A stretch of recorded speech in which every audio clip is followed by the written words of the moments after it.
হিসাব বিজ্ঞানে কিভাবে পড়লে এ প্লাস নিশ্চিত হবে, পাশাপাশি তোমরা যারা একটু ডেডিকেশন দিবা তোমাদের 90+ মার্কস আপ করার দায়িত্ব আমার।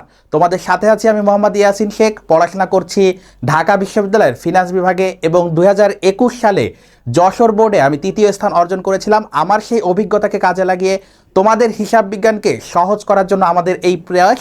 আজকে আমরা মূলত ব্যয় ও ব্যয়ের শ্রেণী বিভাগ নিয়ে আলোচনা করব এবং এই অধ্যায়টির মাধ্যমে দেখাবো কিভাবে তুমি তোমার বোর্ড পরীক্ষায় এই অধ্যায় থেকে কমন এমসিকিউগুলো কমন পাওয়া নিশ্চিত করবে। পাশাপাশি এই অধ্যায় থেকে কিভাবে সহজে সৃজনশীল আসে, যেহেতু এই অধ্যায়টি শর্ট সিলেবাসে ছিল না, তোমরা একটু দ্বিধাদ্বন্দ্বে আছো যে কিভাবে আমাকে এই অধ্যায়টা পড়তে হবে। পাশাপাশি এই অধ্যায়ের সৃজনশীল যেহেতু খুবই সহজ, আমি আজকে সহজভাবে তোমাদেরকে ব্যাখ্যা করে দিব। এই অধ্যায়ের এমসিকিউ এবং সৃজনশীলের ক্ষেত্রে তোমাদের 100% কমন নিশ্চিত হবে। তোমাদের 100% তোমরা কমন পাবা, এমসিকিউ পেয়ে যাবা 2 থেকে 3টা কমন, পাশাপাশি সৃজনশীল অবশ্যই এই প্যাটার্নে কমন পাবা ইনশাল্লাহ। যারা ব্যয় ও ব্যয়ের শ্রেণীবিভাগ অধ্যায়টি শিখতে চাও তারা আজকের ক্লাসটি শেষ পর্যন্ত দেখো। তোমাদের হিসাব বিজ্ঞান সংক্রান্ত যাবতীয় জটিল সমস্যার সকল সমাধান নিয়ে আমি থাকবো তোমাদের সাথে স্কুল অফ এক্সেলেন্সের পক্ষ থেকে, এবং তোমাদের হিসাব বিজ্ঞানের সমস্ত দায়িত্ব আমি নিচ্ছি। তাহলে আর চিন্তা নেই, আমরা ক্লাসটি শুরু করে দিই। তো দেখো, প্রথম যে টপিক আমাদের রয়েছে ব্যয়ের উদ্দেশ্য। প্রথম যে বিষয়টি রয়েছে ব্যয়ের উদ্দেশ্য। এখন দেখো, ব্যয় উদ্দেশ্যের প্রধান উপাদান হচ্ছে 2টি। তাহলে ব্যয় উদ্দেশ্যের প্রধান উপাদান কয়টি? 2টি। একটি হচ্ছে ব্যয় কেন্দ্র, আরেকটি ব্যয় একক। একটি কি ব্যয় কেন্দ্র, আরেকটি হচ্ছে ব্যয়ের একক। তাহলে ব্যয় উদ্দেশ্যের প্রধান উপাদান হচ্ছে 2টি, একটি ব্যয় কেন্দ্র এবং আরেকটি ব্যয় একক। এখন দেখো, ব্যয় কেন্দ্র কি? ব্যয় কেন্দ্র বলছে, ব্যয় কেন্দ্র বলতে কোনো প্রতিষ্ঠানে সংগঠিত বিভিন্ন ধরনের ব্যয়ের উৎসকে বোঝায়। তাহলে ব্যয় কেন্দ্র বা কস্ট সেন্টার যেটাকে আমরা বলছি, মানে অনেকগুলো ব্যয়ের কেন্দ্রস্থল। তাহলে অনেকগুলো ব্যয়ের সম্পূর্ণ রূপকে আমরা কি বলতে পারি? ব্যয় কেন্দ্র। এইটা তোমরা যদি ডেফিনেশনটা পড়ো, ব্যয় কেন্দ্র বলতে কোনো প্রতিষ্ঠানে সংগঠিত বিভিন্ন ধরনের ব্যয়ের উৎসকে বোঝায় হচ্ছে ব্যয় কেন্দ্র। তাহলে ব্যয় কেন্দ্র বলতে আমরা সকল ব্যয়ের উৎসকে বুঝতে পারতেছি বা সমষ্টিকে বুঝতে পারতেছি। ব্যয়ের একক হচ্ছে ব্যয় নির্ণয়ের এককের নাম, ব্যয় নির্ণয়ের এককের নাম। তাহলে ব্যয় নির্ণয়ের এককের নাম। এখন একক নিয়ে একটু ঝামেলায় পড়তে পারো। ব্যয় কোন কোন ধরনের এককে হতে পারে?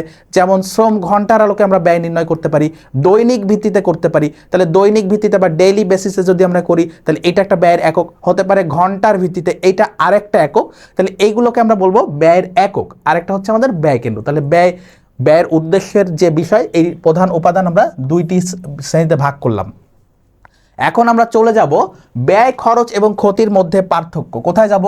ব্যয় খরচ এবং ক্ষতির মধ্যে পার্থক্য কি, এই বিষয়টা আমাদেরকে জানতে হবে। ব্যয় এবং খরচ কখনোই এক বিষয় নয়। ব্যয় এবং খরচ কখনোই এক বিষয় নয়। তাহলে ব্যয় এবং খরচের মধ্যে পার্থক্যটা কি? ব্যয় এবং খরচের মধ্যে পার্থক্যটা কি? দেখো, ব্যয় বলতে কি বোঝাচ্ছে? ব্যয় বলতে বোঝাচ্ছে আর্থিক ত্যাগের অতিবাহিত এবং অনতিবাহিত অংশ।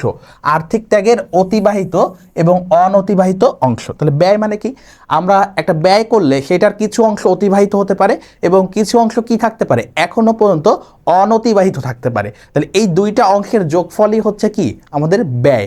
এখন এক্সাম্পল আকারে যদি বলি, তাহলে ধরো তুমি ভাড়া দিয়েছো, ধরো এটা কি মাস চলতেছে, ধরে নিলাম এটা কি মাস চলতেছে? এপ্রিল। তাহলে তুমি মার্চ মাসে 3 মাসের জন্য ভাড়া দিয়েছিলা। কয় মাসের জন্য? 3 মাসের। তাহলে তোমার মার্চ তো চলে গেছে, তাহলে মার্চ হচ্ছে তোমার অতিবাহিত অংশ। এপ্রিল চলছে, এপ্রিল বর্তমান অংশ, এবং অনতিবাহিত অংশ হচ্ছে তোমাদের মে মাসের যে ভাড়া। তাহলে অতিবাহিত হচ্ছে আমাদের মার্চ আর অনতিবাহিত হচ্ছে আমাদের কি? মে। তাহলে এই যে অতিবাহিত, বর্তমান এবং অনতিবাহিত, এই 3টি বিষয়ের যোগফলই হচ্ছে আমাদের ব্যয়। এরপরে দেখো খরচ। খরচ হচ্ছে আর্থিক ত্যাগের ততটুকু অংশ যতটুকু ইতোমধ্যে কি নিঃশেষ হয়ে গিয়েছে। বলছে আর্থিক ত্যাগের অতিবাহিত অংশকে খরচ বলে। তাহলে অতিবাহিত মানে কি? এই যে একটা এক্সাম্পল দিলাম, অগ্রিম ভাড়া দিছিলা 3 মাসের জন্য। তাহলে এই 3 মাসের যে ভাড়া দিয়েছো, এই 3 মাসের মধ্যে মার্চ মাসের ভাড়া কিন্তু তোমার অতিবাহিত হয়ে গিয়েছে। তাহলে এইটাকে আমরা বলবো খরচ। এটাকে কি বলবো? খরচ। আর এই যে মে মাসের ভাড়া, যেটা আমরা এখনো খরচ করি নাই বা আমাদের নিঃশেষ হয়ে যায়নি, এটাকে আমরা বলছি অনতিবাহিত। আরেকটা বিষয় রয়েছে ক্ষতি। আর্থিক ত্যাগের অতিবাহিত অথচ যার থেকে আর কখনোই সুবিধা পাওয়া যাবে না, তাকে আমরা বলছি ক্ষতি। তাহলে আর্থিক ত্যাগের অতিবাহিত অংশ যা থেকে আর কখনোই ভবিষ্যতে সুবিধা পাওয়া যাবে না, সেইটাকে আমরা বলছি ক্ষতি। এক্সাম্পল আকারে ধরো তুমি কোনো জায়গায় একটা বাসা ভাড়ার জন্য অ্যাডভান্স দিয়েছিলে 1,000 টাকা, বা অফিস ভাড়ার জন্য অ্যাডভান্স বা অগ্রিম প্রদান করেছে 1,000 টাকা, কিন্তু তুমি সেই বাসায় উঠলা না, তাহলে সেটা কি হয়ে যাবে? সেটা থেকে তুমি আর কোনো সুবিধা পাবা না। তাহলে এইটা হয়ে গেল তোমার জন্য এক প্রকার ক্ষতি। তাহলে ক্ষতি হচ্ছে আর্থিক ত্যাগ করেছি, কিন্তু যা থেকে কখনোই কোনো সুবিধা পাবো না বা ভবিষ্যতেও পাওয়া যাবে না। তাহলে আশা করি ব্যয় খরচ এবং ক্ষতির মধ্যে মূল পার্থক্যটা তোমরা বুঝতে পেরেছো। আমরা পরবর্তী স্লাইডে যাই। এখানে দেখো ব্যয়ের শ্রেণীবিভাগ। এই ছকটা তোমাদের এইচএসসি বা একাদশ দ্বাদশের জন্য অত্যন্ত অত্যন্ত গুরুত্বপূর্ণ ও অত্যন্ত গুরুত্বপূর্ণ। ব্যয়ের শ্রেণীবিভাগ বা ক্লাসিফিকেশন অফ কস্ট। যদি 1,000 স্টার দাও তাও গুরুত্বের চেয়ে তুলনামূলক কম হয়ে যাবে, তাও গুরুত্বের চেয়ে তুলনামূলক কম হয়ে যাবে। তাহলে এই ছকটা কি করতে হবে? খাতা কলম বের করে খাতায় সুন্দর করে লিখে ফেলতে হবে, এবং আমি এখন যেটা বোঝাচ্ছি এটা সুন্দর করে বুঝে বুঝে পড়তে হবে, বুঝে বুঝে আত্মস্থ করার চেষ্টা করতে হবে। এই ছক যে বুঝবা তার এই অধ্যায়ের এমসিকিউ সলভ করতে আর সমস্যা হবে না। এই একটা ছকের মাধ্যমে এই অধ্যায়ের যাবতীয় এমসিকিউ সলভ করা যায়। কিভাবে করা যায়? আমরা এমসিকিউ সলভ করে দেখাবো, আমরা সৃজনশীলও সলভ করে দেখাবো। এই আমাদের যে স্লাইডে যে বিষয়টা রয়েছে বা ছকটা রয়েছে, এটা অবশ্যই আমাদের এমসিকিউ এবং সৃজনশীলে লাগবেই। এখন দেখো ব্যয় শ্রেণী বিভাগকে আমরা যদি উপাদান ভিত্তিক ভাগ করি, কোন ভাগ?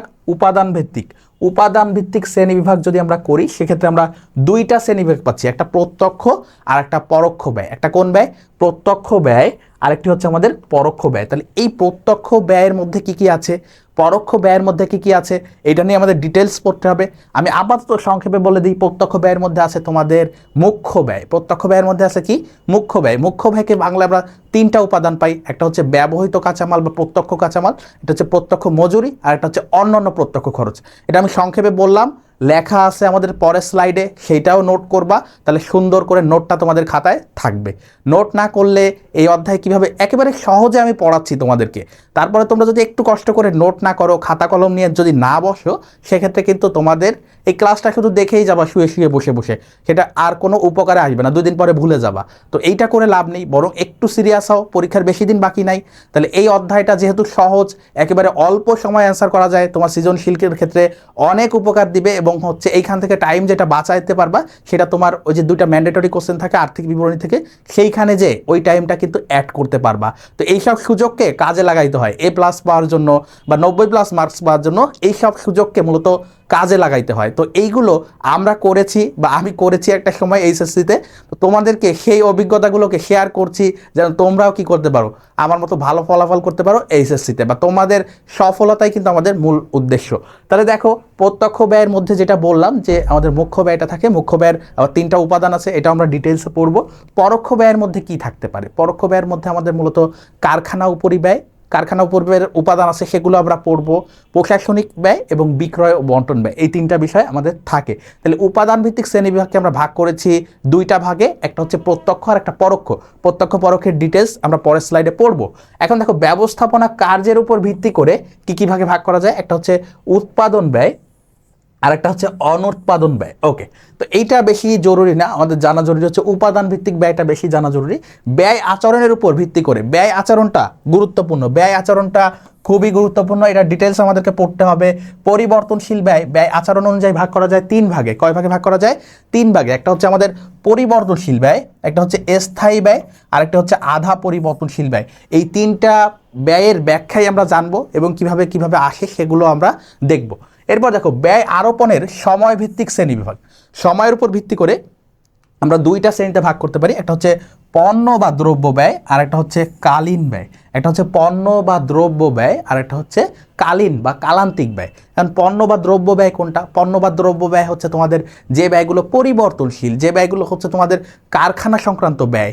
মুখ্য ব্যয়ের সাথে কারখানা উপরিব্যয় যোগ করলে যেটা হয়, সেইটাই হচ্ছে আমাদের পণ্য ব্যয়, যেটার সাথে কি থাকে না, স্থায়ী বিষয়গুলো জড়িত থাকে না, সেটাকে আমরা বলছি পণ্য ব্যয় বা প্রোডাক্ট কস্ট। আর কালীন বা কালান্তিক ব্যয় হচ্ছে স্থায়ী ব্যয় প্লাস আমরা এই যে এইখানে পরোক্ষের মধ্যে পড়ব, স্থায়ী ব্যয় যোগ আমাদের কারখানা বাদে স্থায়ী ব্যয় যোগ হচ্ছে আমাদের অফিস খরচ এবং কি অফিস খরচ এবং বিক্রয় ও বন্টন ব্যয়, মানে পরোক্ষ ব্যয়গুলো যোগ করতে হবে আমাকে স্থায়ী ব্যয়ের সাথে, তাহলে আমরা পাবো কালীন ব্যয়। কি ব্যয় পাবো? কালীন ব্যয়। আমি একটু লিখে দিই, কালীন ব্যয় সমান সমান কি? স্থায়ী ব্যয় যোগ কি ব্যয়? স্থায়ী ব্যয় যোগ প্রশাসনিক ব্যয় আর যোগ হচ্ছে কি, আরেকটি যোগ আছে, সেটা হচ্ছে বন্টন এবং বিক্রয় ব্যয়। বন্টন ও বিক্রয় ব্যয়, এই তিনটা যোগ করলে আমরা পাই হচ্ছে কালীন ব্যয়। এই তিনটা যোগ করলে আমরা কি পাই? কালীন ব্যয়। আর পণ্য ব্যয় কিভাবে পাই? পণ্য ব্যয় পাই আমাদের পরিবর্তনশীল ব্যয়গুলোর সাথে কারখানা ব্যয় যোগ করলে।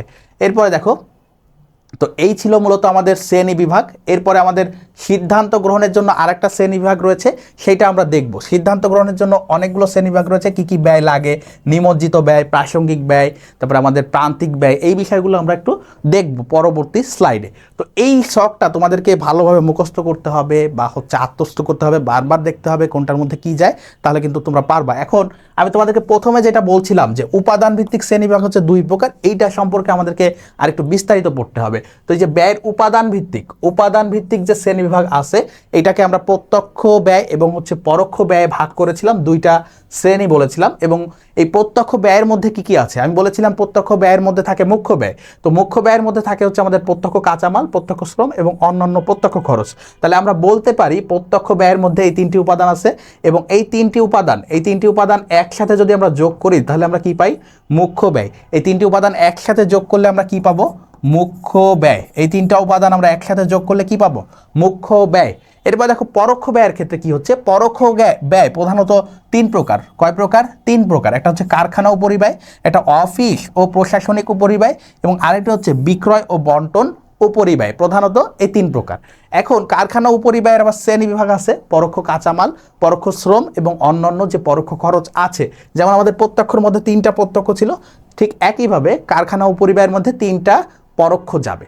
তো আশা করি বুঝতে পেরেছো, এইটা আমাদের ম্যাথ সলভের ক্ষেত্রে লাগবেই, সৃজনশীল সলভের ক্ষেত্রে খুবই গুরুত্বপূর্ণ। সৃজনশীল সলভের ক্ষেত্রে কোথায় লাগবে এটা আমাদের? সৃজনশীলের ক্ষেত্রে কোথায় লাগবে? সৃজনশীলের জন্য অত্যন্ত গুরুত্বপূর্ণ। সৃজনশীলের জন্য অত্যন্ত গুরুত্বপূর্ণ ছক। তাহলে এই ছকটাও আমাদেরকে পড়তে হবে। এবং কোন ব্যয় কোথায় গেল, তাহলে এই ব্যয়ের উপাদান ভিত্তিক শ্রেণীবিভাগটা আসলে মূলত এইখান থেকে, মানে প্রত্যক্ষ ব্যয় এবং পরোক্ষ ব্যয়ের পরবর্তী যে ধাপগুলো সেটা আমি পরের স্লাইডে দিয়েছি তোমাদের বোঝার সুবিধার্থে। তো এই ছিল আমাদের ব্যয়ের উপাদান ভিত্তিক শ্রেণীবিভাগ। এর পরের স্লাইডে যদি আমরা যাই, বলছে সিদ্ধান্ত গ্রহণের জন্য ব্যয়ের শ্রেণীবিভাগ আছে 12টি। কয়টি আছে? 12টি। দেখো এইখানে একটা কথা ছিল যে সিদ্ধান্ত গ্রহণের জন্য ব্যয়ের শ্রেণীবিভাগ কি ছিল? সিদ্ধান্ত গ্রহণের জন্য ব্যয়ের শ্রেণীবিভাগ, সেইটা আমরা পড়ছি। এখানে আমরা সিদ্ধান্ত গ্রহণের জন্য 12টি ব্যয়ের শ্রেণীবিভাগ দেখছি। তাহলে এই 12টা ব্যয় হচ্ছে আমাদের সিদ্ধান্ত গ্রহণের জন্য প্রয়োজন হয়। তাহলে তোমাদের এমসিকিউতে আসতে পারে নিচের কোন ব্যয়গুলো সিদ্ধান্ত গ্রহণের জন্য গুরুত্বপূর্ণ, তখন ক খ গ মানে উপরের সবগুলো অ্যান্সার হতে পারে, বা কোনটি নয়, তখন তোমাদের তিনটি দেওয়া থাকবে এখান থেকে, একটা দেওয়া থাকবে বাইরে থেকে। তাহলে তুমি যদি এই 12টা মুখস্থ করতে পারো, তাহলে কোনটা বাইরে থেকে আসবে সেটা তুমি কিন্তু আইডেন্টিফাই করতে পারবা। এই জন্য বলবো এই 12টা বারবার পড়তে, যে সিদ্ধান্ত গ্রহণের জন্য কোন কোন ব্যয়গুলো আমাদের প্রয়োজন হয়। দেখো প্রথমে রয়েছে নিয়ন্ত্রণযোগ্য এবং অনিয়ন্ত্রণযোগ্য ব্যয়। কোন ব্যয়? নিয়ন্ত্রণ এবং অনিয়ন্ত্রণযোগ্য ব্যয়। এরপরে দুইয়ে দেখতে পাচ্ছ প্রমাণ ব্যয় এবং প্রকৃত ব্যয়। প্রমাণ ব্যয় এবং কি? প্রকৃত ব্যয়। এরপরে 3-এ দেখো বর্ধিত ব্যয়। 4-এ সুযোগ ব্যয়। সুযোগ ব্যয় দিয়ে বারবার প্রশ্ন আসে, এমসিকিউ আসে যে বিকল্প সিদ্ধান্ত গ্রহণের সময় কোন ব্যয় কাজে লাগে, তখন কিন্তু আমাদের অ্যান্সার করতে হয় সুযোগ ব্যয়। তারপর দেখো নিমজ্জিত ব্যয়। নিমজ্জিত ব্যয় যে ব্যয়ের ফলে আর কোনো সুবিধা পাওয়া যাবে না ভবিষ্যতে, বা যে ব্যয় হয়ে গিয়েছে কিন্তু সুবিধা পাওয়া যাবে না, যেটার ফলে আমাদের মূলত ক্ষতি হয়ে যায়, সেটাই হচ্ছে আমাদের কি? নিমজ্জিত ব্যয়। তারপর দেখো প্রান্তিক ব্যয়, আরোপিত ব্যয়, নির্গত ব্যয়, প্রাসঙ্গিক ও অপ্রাসঙ্গিক ব্যয়। আমরা সবসময় প্রাসঙ্গিক ব্যয় নিয়ে কাজ করি, অপ্রাসঙ্গিক ব্যয় আমাদের তেমন কোনো কাজে লাগে না। কিন্তু এই দুইটা ডিফারেন্সটা জানা লাগবে, যে কোনটা আমাদের এই প্রজেক্ট বা এই সিদ্ধান্ত গ্রহণের জন্য প্রাসঙ্গিক এবং কোনটা অপ্রাসঙ্গিক। অপ্রাসঙ্গিকগুলো বাদ দিতে হবে, প্রাসঙ্গিকগুলো কি করতে হবে? আমাদেরকে সিদ্ধান্ত গ্রহণে প্রভাব ফেলবে। এরপর দেখো পরিহারযোগ্য ব্যয়, অপরিহারযোগ্য ব্যয়। যেগুলো আমাদের পরিহার করা সম্ভব সেগুলো আমরা পরিহার করব। অপরিহারযোগ্য ব্যয় হচ্ছে বাজার ঝুঁকি বা মার্কেটের সাথে জড়িত, এটা আমরা কোনোভাবে কি করতে পারি না? দূর করতে পারি না। তারপরে দেখো উৎপাদন বন্ধ সংক্রান্ত ব্যয় এবং পরিত্যাগ সংক্রান্ত ব্যয়। তো এই 12টা ব্যয় হচ্ছে আমাদের সিদ্ধান্ত গ্রহণের ক্ষেত্রে অত্যন্ত গুরুত্বপূর্ণ ভূমিকা রাখে। এরপরে দেখো ব্যয়ের আচরণ ভিত্তিক শ্রেণীবিভাগ। তাহলে দেখো আমরা প্রথম স্লাইডে তোমাদেরকে বলেছিলাম যে ব্যয়ের শ্রেণীবিভাগের ক্ষেত্রে দেখো আচরণ ভিত্তিক শ্রেণীবিভাগ। কোন শ্রেণীবিভাগ? আচরণ ভিত্তিক শ্রেণীবিভাগ কি কি দেখছিলা? পরিবর্তনশীল, স্থায়ী এবং আধা পরিবর্তনশীল। এই তিনটা বিষয় বলেছিলাম যে আমাদেরকে গুরুত্বের সাথে পড়তে হবে, এখান থেকে যেহেতু প্রশ্ন আসে। যেসব ব্যয় উৎপাদিত পণ্যের এককের হ্রাস বৃদ্ধির সাথে আনুপাতিক হারে পরিবর্তন হয়, এককের হ্রাস বৃদ্ধির সাথে অর্থাৎ আমার ধরো প্রত্যক্ষ কাঁচামাল, তাহলে কাঁচামালটা ওঠানামা করতেছে, মানে কাঁচামালের পরিমাণ হ্রাস বৃদ্ধি পাচ্ছে, এর ফলে আমার ব্যয়ও কি হচ্ছে, পরিবর্তন হচ্ছে, তাকে পরিবর্তনশীল ব্যয় বলে। যেমন কাঁচামাল, মজুরি, জ্বালানি শক্তি, প্রত্যক্ষ ব্যয়, বিক্রয় কমিশন। তাহলে এইগুলো এক্সাম্পলগুলো একটু দেখো, যেমন দেখো আমি তোমাদের কাঁচামালের এক্সাম্পল কিন্তু দিয়েছি। যেমন মজুরি ধরো ঘন্টা প্রতি যদি নির্ধারণ করা থাকে, তাহলে তোমার যদি 2 ঘন্টা কাজ করে তাহলে ধরো 20 টাকা করে 40 টাকা পাবে, কেউ যদি 3 ঘন্টা করে তাহলে 60 টাকা পাবে। তাহলে আমাদের কাজের উপর ভিত্তি করে, কাজের এককের উপর ভিত্তি করে, বা আমাদের হচ্ছে কাঁচামালের উপর ভিত্তি করে বা কমিশনের উপর ভিত্তি করে এই ব্যয়টা কি হচ্ছে, মোটের দিক থেকে পরিবর্তনশীল হচ্ছে বা মোট পরিবর্তন হচ্ছে। তাহলে এটাকে আমরা বলছি পরিবর্তনশীল ব্যয়। এখন এই পরিবর্তনশীল ব্যয়ের দুইটা গুরুত্বপূর্ণ বৈশিষ্ট্য দেখো। একটা হচ্ছে পরিবর্তনশীল ব্যয়ের মোট পরিমাণ উৎপাদনের পরিমাণ হ্রাস বৃদ্ধির সাথে সাথে আনুপাতিক হারে পরিবর্তিত হয়। দেখো মোট পরিমাণ, কিন্তু কি পরিমাণ, মোট পরিমাণ। ধরো কেউ হচ্ছে 2 ঘন্টা কাজ করলো 20 টাকা করে, আমি বলি 2 ঘন্টা কাজ করলো কত টাকা করে, 2 ঘন্টা কাজ করলো 20 টাকা করে, তাহলে তার মোট ব্যয় কত, মোট হচ্ছে 40 টাকা। ওকে, এরপর দেখো কেউ যদি 3 ঘন্টা কাজ করে, তাহলে তার ব্যয় হচ্ছে 20 টাকা করে, কত হচ্ছে, মোট 60 টাকা, এখন দেখো মোট পরিবর্তন হচ্ছে, আমাদের যে কাজের সময় ঘন্টা আছে সেটার সাথে সাথে মোটের যে পরিমাণ রয়েছে সেটা কি হচ্ছে, পরিবর্তন হচ্ছে। তাহলে এই কথাটাই কিন্তু বলছে যে পরিবর্তনশীল ব্যয়ের মোট পরিমাণ উৎপাদনের পরিমাণ হ্রাস বৃদ্ধির সাথে সাথে আনুপাতিক হারে পরিবর্তিত হয়। কিন্তু সবচেয়ে গুরুত্বপূর্ণ এবং মজার ব্যাপার হচ্ছে এই পরিবর্তনশীল ব্যয় একক প্রতি স্থির থাকে। বলতে পারো ভাইয়া কিভাবে একক প্রতি স্থির থাকে? দেখো এখানে যখন 2 ঘন্টা ছিল, তখনও 20 টাকা ছিল, এখানে যখন 3 ঘন্টা হলো তখনও কি হচ্ছে, 20 টাকাই থাকতেছে। এখানে যদি 4 ঘন্টাও দিই 20 টাকা করে, মোট হচ্ছে 80 টাকা হবে। কিন্তু এই যে 20 এটা কিন্তু পরিবর্তন হচ্ছে না। এই জন্য এই মজার ব্যাপারটা ঘটে যে পরিবর্তনশীল ব্যয় একক প্রতি সবসময় স্থির থাকে, এবং এইটা থেকে এমসিকিউ আসবে। আজকে দাগা দিলাম এটা থেকে এমসিকিউ আসবে ইনশাল্লাহ, লিখে রাখো, তোমাদের বোর্ড প্রশ্নে এই বিষয়টা থেকে এমসিকিউ আসবেই। এরপরে দেখো আমরা স্থায়ী ব্যয়তে যাব। এবং পরিবর্তনশীল ব্যয়ের আরেকটা ব্যাপার আছে, তোমরা যদি আরেকটু ডিটেইলি বুঝতে চাও, এই যে যতগুলো কথা এতক্ষণ ধরে বললাম, এটা যদি তোমরা একটা গ্রাফিক্যালি দেখতে চাও, এটা যদি একটা গ্রাফিক্স বা গ্রাফিক্যালি দেখতে চাও, সেক্ষেত্রে কিভাবে আমরা আঁকতে পারি, দেখো এটা আঁকা যায় এইভাবে আমরা আঁকতে পারি। দেখো উপরের দিকে ব্যয়টা উঠে গেল, আর এইদিকে ধরো উৎপাদন আছে, তাহলে ধরো আমি এইখানে ধরো 5 একক পণ্য উৎপাদন করি, এইখানে ধরো 10 একক পণ্য উৎপাদন করি, এইখানে ধরো 15 একক উৎপাদন করি। এখন আমার 5 একক করলে আমার ব্যয় হয় ধরো 10 টাকা, 10 একক করলে আমার ব্যয় হয় 20 টাকা, আমি 15 একক করলে আমার ব্যয় হয় 30 টাকা। তাহলে এইটা হচ্ছে আমাদের ব্যয়, আর এটা হচ্ছে উৎপাদন বা একক, আর এটা হচ্ছে আমাদের ব্যয় বা টাকা, বা উৎপাদন ব্যয় টাকা। ওকে, এখন পরিবর্তনশীল ব্যয়ের রেখাটা দেখো, পরিবর্তনশীল ব্যয়ের রেখাটা হচ্ছে এমন, ঠিক এইরূপ। ওকে, ঠিক এমন, অর্থাৎ তুমি যদি একটু বাঁকা হয়েছে আমার মনে হয়, আমি এইভাবে দিতে চাই, দেখো এইভাবে যদি দিতে চাই। এখন দেখো তুমি যদি 5 একক পণ্য উৎপাদন করো, সেক্ষেত্রে তোমার ব্যয় হয় এইখানে, তোমার ব্যয়টা হয় কোথায়, এইখানে। ওকে, আরেকটু উপরে উঠবে। এরপরে তুমি যদি 10 একক পণ্য উৎপাদন করো, সেক্ষেত্রে তোমার ব্যয়টা হওয়া উচিত এইখানে। ওকে, এরপরে দেখো তুমি যদি 15 একক পণ্য উৎপাদন করতে চাও, তাহলে তোমার ব্যয়টা হওয়া উচিত এইখানে। ওকে, এই দাগটা এইভাবে যাবে আর কি। তো এইটা হচ্ছে তোমার পরিবর্তনশীল ব্যয়ের রেখা, এইটা হচ্ছে কি তোমার পরিবর্তনশীল ব্যয়ের রেখা। এই যে পরবর্তী যে হলুদটা দিলাম, এইটাই হচ্ছে তোমার পরিবর্তনশীল ব্যয়। এটাই হচ্ছে কি পরিবর্তনশীল ব্যয়। আশা করি বুঝতে পারছো যে এতক্ষণ ধরে যে ব্যাখ্যাটা পড়াইলাম, যে তোমার একক প্রতি ব্যয় দেখো এখানে কয় টাকা করে, একক প্রতি ব্যয় আসতেছে 2 টাকা করে, একক প্রতি ব্যয় কত করে, একক প্রতি ব্যয় 2 টাকা, তাহলে 5 একক করলে 10 টাকা, একক প্রতি এই ব্যয়টা স্থায়ী। দেখো এই ব্যয়টা একক প্রতি স্থায়ী, 10 একক করলে 20 টাকা, মানে 10 গুণ 2 20 টাকা, 15 একক করলে 30 টাকা। অর্থাৎ তোমার এককের পরিবর্তনের সাথে সাথে কি হচ্ছে, মোট ব্যয়টা পরিবর্তন হচ্ছে। এইখানে তোমরা লিখতে পারো মোট ব্যয়, এটা হচ্ছে মোট ব্যয়। তাহলে মোট ব্যয় দেখো পরিবর্তন হচ্ছে, কিন্তু একক প্রতি ব্যয় এই 2 টাকাই থেকে যাচ্ছে। আশা করি পরিবর্তনশীল ব্যয়টা তোমরা বুঝতে পারছো। এরপরে আমরা যাব স্থায়ী ব্যয়। কোথায় যাব, স্থায়ী ব্যয়, যে ব্যয় উৎপাদন এককের পরিবর্তনের সাথে পরিবর্তন হয় না। কি বলতেছে, স্থায়ী ব্যয়ের ক্ষেত্রে দেখো কি বলতেছে, স্থায়ী ব্যয়ের ক্ষেত্রে বলতেছে স্থির ব্যয় বা স্থায়ী ব্যয় বা ফিক্সড কস্ট হচ্ছে যে ব্যয় উৎপাদন এককের পরিবর্তনের সাথে সাথে পরিবর্তন না হয়ে একটি নির্দিষ্ট কার্যস্তর পর্যন্ত স্থির থাকে, তাকে স্থায়ী ব্যয় বলে। তাহলে আমরা আগেরটায় দেখলাম যে আমাদের উৎপাদন এককের সাথে সাথে পরিবর্তন হয়ে যাচ্ছে, কিন্তু এখানে একটা নির্দিষ্ট সীমা পর্যন্ত কি থাকবে, স্থায়ী থাকবে, তাকে স্থায়ী ব্যয় বলে। যেমন অফিসের ভাড়া, ব্যবস্থাপকের বেতন, কারখানার ভাড়া, দালান কোঠার অবচয়, বীমা প্রিমিয়াম ইত্যাদি। অফিসের ভাড়া, তুমি অফিসে ধরো তোমার একটা অফিস আছে, তো সেই অফিসে ধরো এমন পরিমাণ স্পেস যেটায় ধরো তোমার 100 জন কাজ করতে পারবে, তো এটা হচ্ছে তোমার নির্দিষ্ট সীমা। এখন ওই অফিসে তোমার যদি 80 জন আসে, তাও তোমার অফিস ভাড়া 1 লক্ষ টাকা। যদি 80 জন থাকে, 80 জন কাজ করে, তাও 1 লক্ষ টাকা। যদি 10 জন থাকে, তোমার অফিসে যদি 10 জন স্টাফ থাকে, তাও ওই অফিসের ভাড়া কতই থাকবে, 1 লক্ষ টাকাই থাকবে, 1 লক্ষ টাকাই থাকবে। তাহলে আমার যে একক পরিবর্তনশীল হচ্ছে, কিন্তু কি ব্যয় পরিবর্তনশীল হচ্ছে না, এটাকেই মূলত বলি আমরা স্থায়ী ব্যয়। এরপরে দেখো স্থায়ী ব্যয়ের উল্লেখযোগ্য 2টা বৈশিষ্ট্য আমাদেরকে পড়তে হবে পরিবর্তনশীল ব্যয়ের মতো। তো প্রথমটা বলতেছে নির্দিষ্ট কার্যস্তর পর্যন্ত উৎপাদনের পরিমাণ বৃদ্ধি পেলে একক প্রতি স্থায়ী ব্যয় হ্রাস পায়, একক প্রতি স্থায়ী ব্যয় হ্রাস পায়। আবার উৎপাদনের পরিমাণ হ্রাস পেলে একক প্রতি স্থায়ী ব্যয় বৃদ্ধি পায়। তাহলে আমাদের যদি দেখো, আমি একটু আগেই বলছিলাম তোমার অফিস ভাড়া কত, 1 লক্ষ টাকা।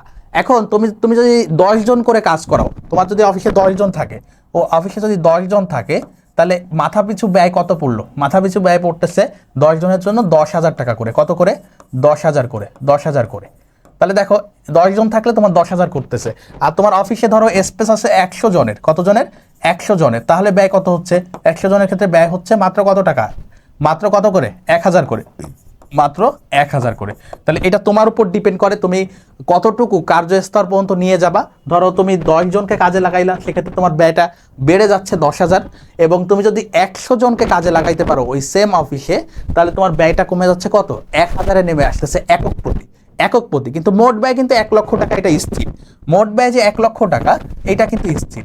মোট ব্যয় 1 লক্ষ টাকা, এইটা স্থির। এই কথাটাই বলতেছে নির্দিষ্ট কার্যস্তর পর্যন্ত, এবং এই কার্যস্তর কিন্তু সর্বোচ্চ তোমার অফিসে যদি 100 জনের স্পেস থাকে, ওই 110 জন কিন্তু আর তুমি কাজে লাগাইতে পারবে না। এই জন্য বলতেছে নির্দিষ্ট কার্যস্তর পর্যন্ত উৎপাদনের পরিমাণ বৃদ্ধি পেলে একক প্রতি স্থায়ী ব্যয় হ্রাস পায়। অর্থাৎ তুমি 100 জনকে কাজে লাগাচ্ছ, তাহলে একক প্রতি ব্যয় হয়ে যাচ্ছে তোমার কত টাকা, 1,000 টাকা। আর যখন তুমি হচ্ছে উৎপাদনের পরিমাণ হ্রাস করে এইখানে নিয়ে আসতেছো, 10 জনে নিয়ে আসতেছো, তখন একক প্রতি স্থায়ী ব্যয় হয়ে যাচ্ছে তোমার কি 10,000 করে। তাহলে বেড়ে যাচ্ছে, এই কথাটা আশা করি বুঝতে পারছো। আরেকটা গুরুত্বপূর্ণ লাইন হচ্ছে উৎপাদনের পরিমাণ হ্রাস বৃদ্ধির ফলে স্থায়ী ব্যয়ের কোনো পরিবর্তন হয় না। দেখো স্থায়ী ব্যয়ের মোট পরিমাণ কি পরিবর্তন হয়েছে, এখানে যখন 10 জন ছিল তখনও 1 লক্ষ, যখন 100 জন হচ্ছে তখনও 1 লক্ষ। তো এই উৎপাদনের পরিমাণ হ্রাস বৃদ্ধির সাথে কি হয় না, স্থায়ী ব্যয় কি হয় না, স্থায়ী ব্যয়ের পরিবর্তন হয় না। আর একটা জিনিস মনে রাখবা, একক প্রতি আমরা কি বলছিলাম, পরিবর্তনশীল ব্যয় একক প্রতি স্থায়ী, আর স্থায়ী ব্যয় একক প্রতি পরিবর্তনশীল। স্থায়ী ব্যয় একক প্রতি পরিবর্তনশীল, স্থায়ী ব্যয় একক প্রতি পরিবর্তনশীল, একক প্রতি পরিবর্তনশীল। ওকে, স্থায়ী ব্যয় একক প্রতি পরিবর্তনশীল। এখন কিভাবে, এই যে দেখো তোমার যখন একক পরিবর্তন হচ্ছে, 10 জন যখন আসতেছে তখন 10,000 হয়ে যাচ্ছে, যখন 100 জন আসতেছে তখন কি হচ্ছে, একক প্রতি 1,000 হচ্ছে। এই কথাটাই বলতেছে স্থায়ী ব্যয় একক প্রতি পরিবর্তনশীল। আশা করি এই 3টা লাইন তোমাদের জন্য অত্যন্ত গুরুত্বপূর্ণ। পরীক্ষায় এখান থেকে এমসিকিউ থাকবে ইনশাল্লাহ, এখান থেকেও এমসিকিউ থাকবে। তাহলে স্থায়ী ব্যয় আশা করি তোমরা বুঝতে পারছো।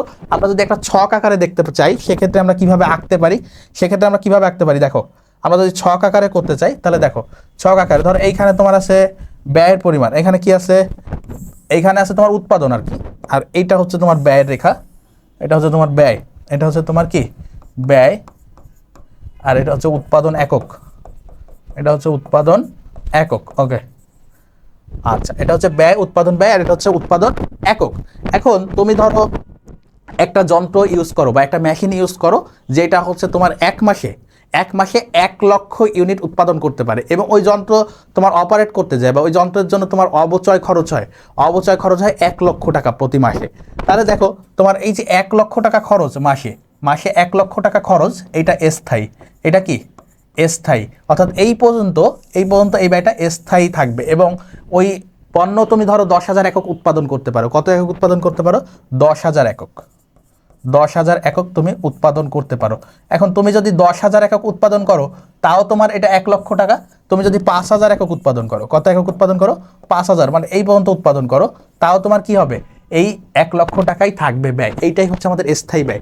এই যে রেখাটা দিয়েছি এটা হচ্ছে স্থায়ী ব্যয়ের রেখা, স্থায়ী ব্যয়ের রেখা। আশা করি তোমরা বুঝতে পারছো। আমরা এবার যাব মিশ্র ব্যয়, অর্থাৎ যেটার মধ্যে পরিবর্তনশীল ব্যয়ও থাকবে, আবার কি থাকবে? স্থায়ী ব্যয়ও থাকবে। আধা পরিবর্তনশীল ব্যয়, এটাকে কি বলা হয়?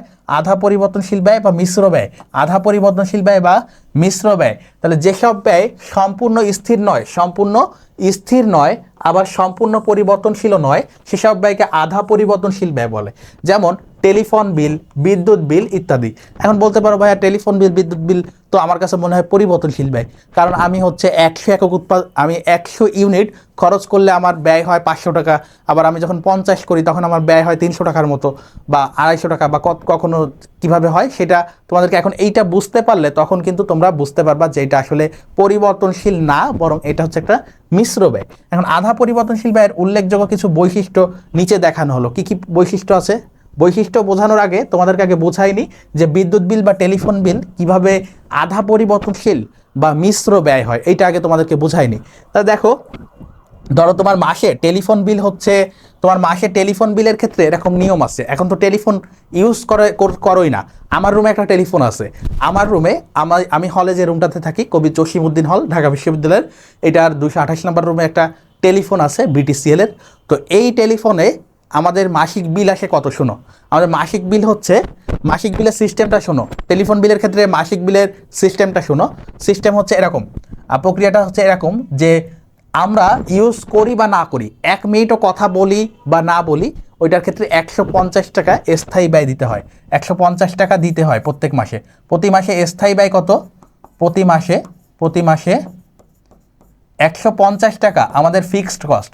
এটা হচ্ছে আমাদের ফিক্সড, এটা আমরা কথা যদি 1 মিনিটও কথা না বলি তাও 150 টাকা নিবে প্রত্যেক মাসে।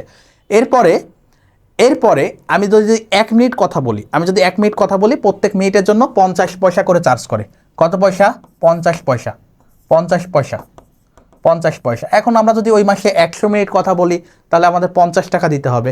ধরো 100 মিনিট কথা বলছি, ধরো এই মাসে 100 মিনিট কথা বলছি টেলিফোন দিয়ে, তাহলে 50 পয়সা করে কত আসে? 50 টাকা।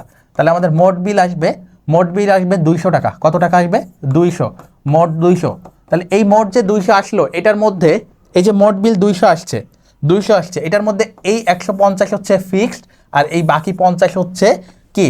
এই 50 পয়সা করে 100 মিনিট হয়েছে, এই জন্য এটা যদি আমরা আরও কম করতাম তাহলে আরও কমে যাইতো। যদি আমি 100 মিনিট কথা না বললাম, যদি আমি 25 মিনিট বলতাম তাহলে এখানে আসতো 25 টাকা। আমি যদি 200 মিনিট কথা বলতাম তাহলে আসতো 100 টাকা, এবং মোট বিল হয়ে যেত আমাদের 250 টাকা। তাহলে দেখতে পাচ্ছ এই বিলটার ক্ষেত্রে কি হচ্ছে? একটা স্থায়ী ব্যয় আছে আর একটা কি আছে? পরিবর্তনশীল ব্যয় আছে।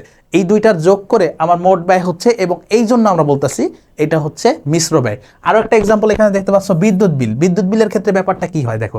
বিদ্যুৎ বিলের ক্ষেত্রে তোমাদের একটা মিনিমাম চার্জ থাকে, যারা পল্লী বিদ্যুতে আছে তাদের ক্ষেত্রে ডিমান্ড চার্জ থাকে এবং মিনিমাম চার্জ থাকে। তুমি ব্যবহার করো বা না করো তোমাদেরকে ধরো 50 টাকা দিতে হবে ডিমান্ড চার্জ। তাহলে 50 টাকা তোমাকে দিতে হবে। মিটার ভাড়া অনেক সময় 10 টাকা চার্জ করে। তো এই যে 50 টাকা তুমি 1 ইউনিটও ব্যবহার করো না, 1 মাস তোমার পরিবার সহ তুমি গ্রামের বাড়িতে গেছো, ওই মাসে কোনো বিদ্যুৎ বিল ব্যবহার হয় নাই, তারপরে দেখবা ভ্যাটটার দিয়ে 100 টাকার মতো চলে আসছে। তাহলে এটা কোথা থেকে আসলো? এইটা হচ্ছে যে স্থায়ী প্রকৃতির যে ব্যয়টা আছে এইটা থেকে। এরপরে যদি তুমি প্রতি ইউনিট যদি ইউজ করো সেক্ষেত্রে ধরো 5 টাকা করে। কত করে? 5 টাকা করে। ধরো তুমি হচ্ছে ইউজ করছো 10 ইউনিট, তাহলে আরও 50 টাকা। তাহলে মোট বিল আসলে কত? 100 টাকা। অ্যান্ড 5 ইউনিট ব্যবহার না করে তুমি যদি 10 ইউনিট করো তাহলে 50-এর জায়গায় হয়ে যাবে 100। 10 ইউনিট ইউজ করছো তাহলে 50 টাকা। যদি তুমি 20 ইউনিট ইউজ করতো তাহলে আরও 100 টাকা হইতো, তাহলে মোট বিল আসতো 150 টাকা। তাহলে দেখো এটার মধ্যে স্থায়ী ব্যয়ের উপাদান আছে, আবার কি পরিবর্তনশীল ব্যয়ের উপাদান আছে। তাহলে এই দুইটার যোগফল হচ্ছে আমাদের এই বিদ্যুৎ বিল, এই জন্য এটাকে আমরা বলতেছি মিশ্র ব্যয়। আশা করি তোমরা বুঝতে পারছো। এখন আমরা বৈশিষ্ট্যগুলো পড়বো। দেখো দুইটা বৈশিষ্ট্য আছে, এ ব্যয়ের একটি অংশ স্থায়ী আর একটি অংশ পরিবর্তনশীল, যেটা তোমাদেরকে এতক্ষণ এক্সাম্পল দিয়ে আশা করি বোঝাতে সক্ষম হয়েছি। এরপরে 2-এ আসো, উৎপাদনের পরিমাণ হ্রাস বৃদ্ধির দ্বারা এ ব্যয় সামান্য হ্রাস বৃদ্ধি হতে পারে। তাহলে উৎপাদনের হ্রাস বৃদ্ধি বা ব্যবহারের উপর ডিপেন্ড করে, যেমন আমি এখানে 100 মিনিটের জায়গায় যদি আমি ধরো 50 মিনিট নিয়মিত প্রত্যেক মাসে আমার ধরো একটা অ্যাভারেজ আছে 50 মিনিট, তো আমি এটা 50 মিনিট ব্যবহার করি, কোনো মাসে 48 মিনিট ব্যবহার করি, কোনো মাসে 52 মিনিট ব্যবহার করি। তো এই ক্ষেত্রে কি হচ্ছে, আমার অল্প পরিমাণ হ্রাস বৃদ্ধি হচ্ছে, সেই কথাটাই বলতে হবে যে উৎপাদনের পর হ্রাস বৃদ্ধি দ্বারা এ ব্যয় সামান্য হ্রাস বৃদ্ধি ঘটে, অর্থাৎ পরিবর্তনশীল অংশটুকুর হ্রাস বৃদ্ধি ঘটে, কিন্তু স্থায়ী অংশের কোনো হ্রাস বৃদ্ধি ঘটে না। আশা করি বুঝতে পারছো। তাহলে এই তিনটা ব্যয়, আচরণ ভিত্তিক ব্যয় তিনটা আমরা বুঝছি। এখন পরিবর্তনশীল ব্যয়ের ক্ষেত্রে কি হবে, পরিবর্তনশীল ব্যয়ের যদি তোমরা গ্রাফিক্যাল রিপ্রেজেন্টেশন দেখতে চাও, সেক্ষেত্রে এরকম একটা লাইন দিতে পারো, নিচে হচ্ছে বরাবরের মতো উৎপাদন একক আমাদের, এবং উপরের দিকে হচ্ছে ব্যয়, উপরের দিকে কি ব্যয়, এটা হচ্ছে আমাদের একক আর এটা হচ্ছে কি ব্যয়। এখন এইটার ক্ষেত্রে কি থাকবে, একটা স্থায়ী ব্যয় থাকবে, একটা স্থায়ী ব্যয় থাকবে, ধরো এইটুকু হচ্ছে আমাদের স্থায়ী, এটুকু হচ্ছে কি স্থায়ী, ওকে। আর বাকিটুকু এইখান থেকে শুরু হবে হচ্ছে আমাদের পরিবর্তনশীল ব্যয়, এখান থেকে কি শুরু হবে, আমাদের পরিবর্তনশীল ব্যয় শুরু হবে। তাহলে এইটা স্থায়ী, এটা পরিবর্তনশীল, এটা কি পরিবর্তনশীল। এখন ধরো তোমার এইখানে তুমি হচ্ছে এটার বিল আছে 100 টাকা বা এটার খরচ আছে 100 টাকা, আর প্রত্যেক এককে আছে 5 টাকা করে। এখন এইখানে ধরো একক হচ্ছে, একক প্রতি ব্যয় কত, 5 টাকা, এখানে আছে 5 একক, এখানে আছে 10 একক, এখানে আছে 15 একক। এখন ধরো বললা যে 15 একক ব্যয় হয়েছে, তাহলে 15 একক এইখানে যায় মিলতেছে এবং এইখানে আসতেছে, তাহলে 15 এককের ব্যয় হবে আমাদের 5×15 হচ্ছে কত, 75, আর এইখানে 100, তাহলে মোট হবে আমাদের কত, 175। কত আসতেছে, 175। আশা করি বুঝতে পারছো। এরপরে চলে যাব আমরা ব্যয় বিবরণী। এই অধ্যায়ের মূল আলোচনা শেষ হয়েছে। আমরা এখন সৃজনশীলের জন্য কি কি লাগবে, সৃজনশীলের জন্য যে বিষয়গুলো লাগবে এগুলো আমরা একটু দেখেই এমসিকিউতে চলে যাব, এমসিকিউ সলভ করব, এরপরে সৃজনশীল সলভ করব। সেই বলতে একটু ধৈর্য ধরো, এই অধ্যায়টা খুবই সহজ, এমসিকিউ সলভ করা এবং সৃজনশীল সলভ করা তোমাদেরকে দেখাই দিলেই তোমরা পেরে যাবা। শর্ট সিলেবাসে ছিল না, এই বিষয় নিয়ে আর কোনো দুশ্চিন্তার কোনো কারণ নেই। এখন আমরা সৃজনশীল করতে কি লাগবে সেগুলো সম্পর্কে একটু সংক্ষিপ্ত আলোচনা করব। দেখো, ব্যয় বিবরণী আমাদেরকে করতে আসতে পারে, বা ব্যয় বিবরণীর কথা সরাসরি না বললেও বিভিন্ন ধরনের ব্যয় নির্ণয়ের কথা বলতে পারে, মুখ্য ব্যয় বলতে পারে, উৎপাদন ব্যয় বলতে পারে, বিক্রয় মূল্য নির্ণয় করতে বলতে পারে। তো এই সবগুলো বিষয়কে আমরা ব্যয় বিবরণীর আওতায় নিয়ে আসতে পারি। কি করতে পারি, একটা ব্যয় বিবরণী শিখলে বা একটা ব্যয় বিবরণীর ফরম্যাট যদি তোমার মুখস্থ থাকে, তাহলে সৃজনশীল আর কোনো সমস্যা হবে না। তোমাকে যেখান থেকে করতে বলুক এই ব্যয় বিবরণী দিয়ে তুমি বের করতে পারবা।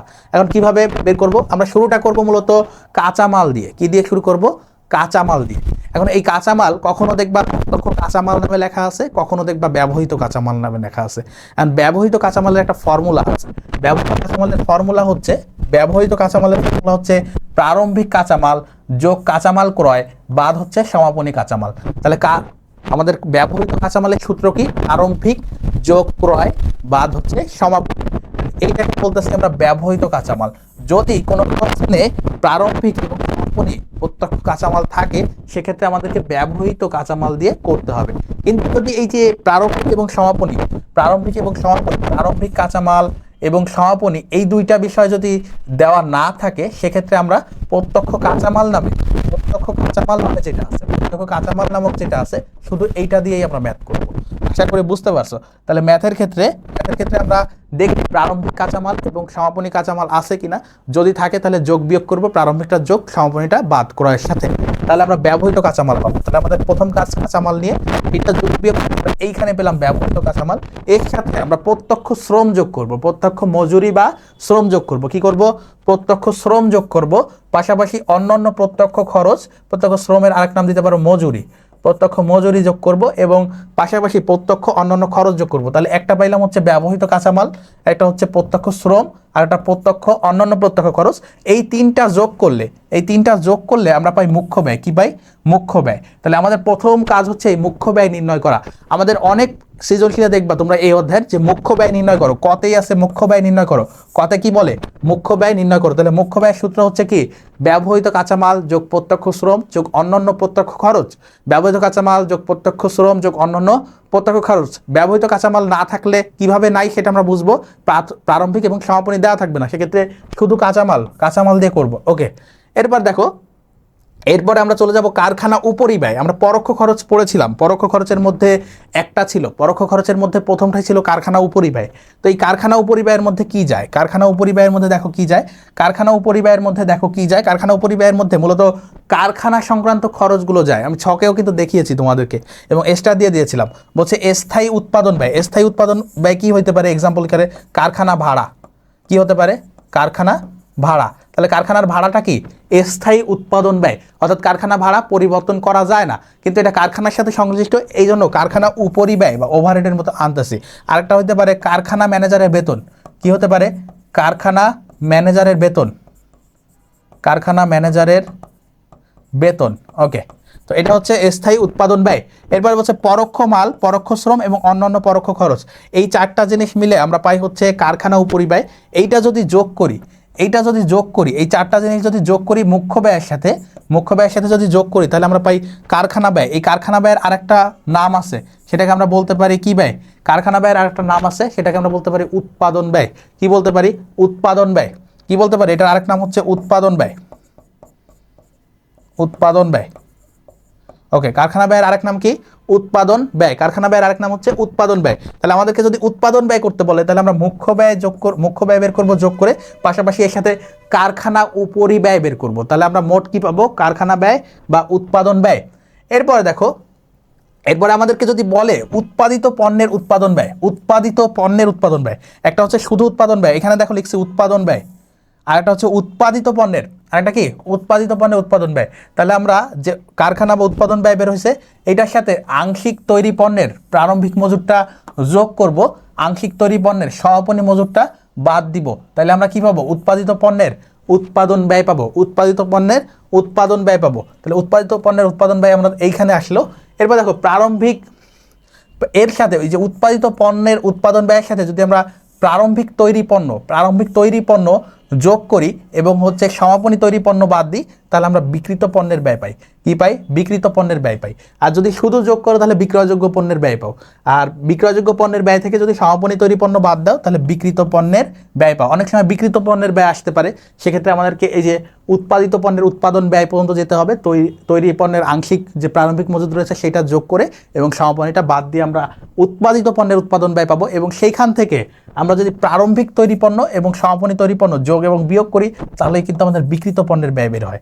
এবং এই বিক্রিত পণ্যের ব্যয়ের সাথে আর দুইটা পরোক্ষ ব্যয় আছে, একটা হচ্ছে বিক্রয় এবং প্রশাসনিক ব্যয়। এই দুইটা ব্যয়ের নাম কি? প্রশাসনিক ব্যয়, আর একটা হচ্ছে বিক্রয় এবং বন্টন ব্যয়। তাহলে দেখো বিক্রিত পণ্যের ব্যয়ের সাথে যদি আমরা বিক্রয় ব্যয়, স্থায়ী ও পরিবর্তনশীল, এটা যদি যোগ করি, পাশাপাশি প্রশাসনিক ব্যয় নামক যে পরোক্ষ, এই দুটাও কিন্তু পরোক্ষ, এই দুটা হচ্ছে পরোক্ষ ব্যয়, এই দুটাও কি? পরোক্ষ ব্যয়। তো এই পরোক্ষ দুইটা যদি আমরা যোগ করি, এই দুইটা যদি এখানে যোগ করি, তাহলে আমরা কি পাই? তাহলে আমরা পাই মোট ব্যয়। তাহলে আমরা কি? মোট ব্যয় পাই।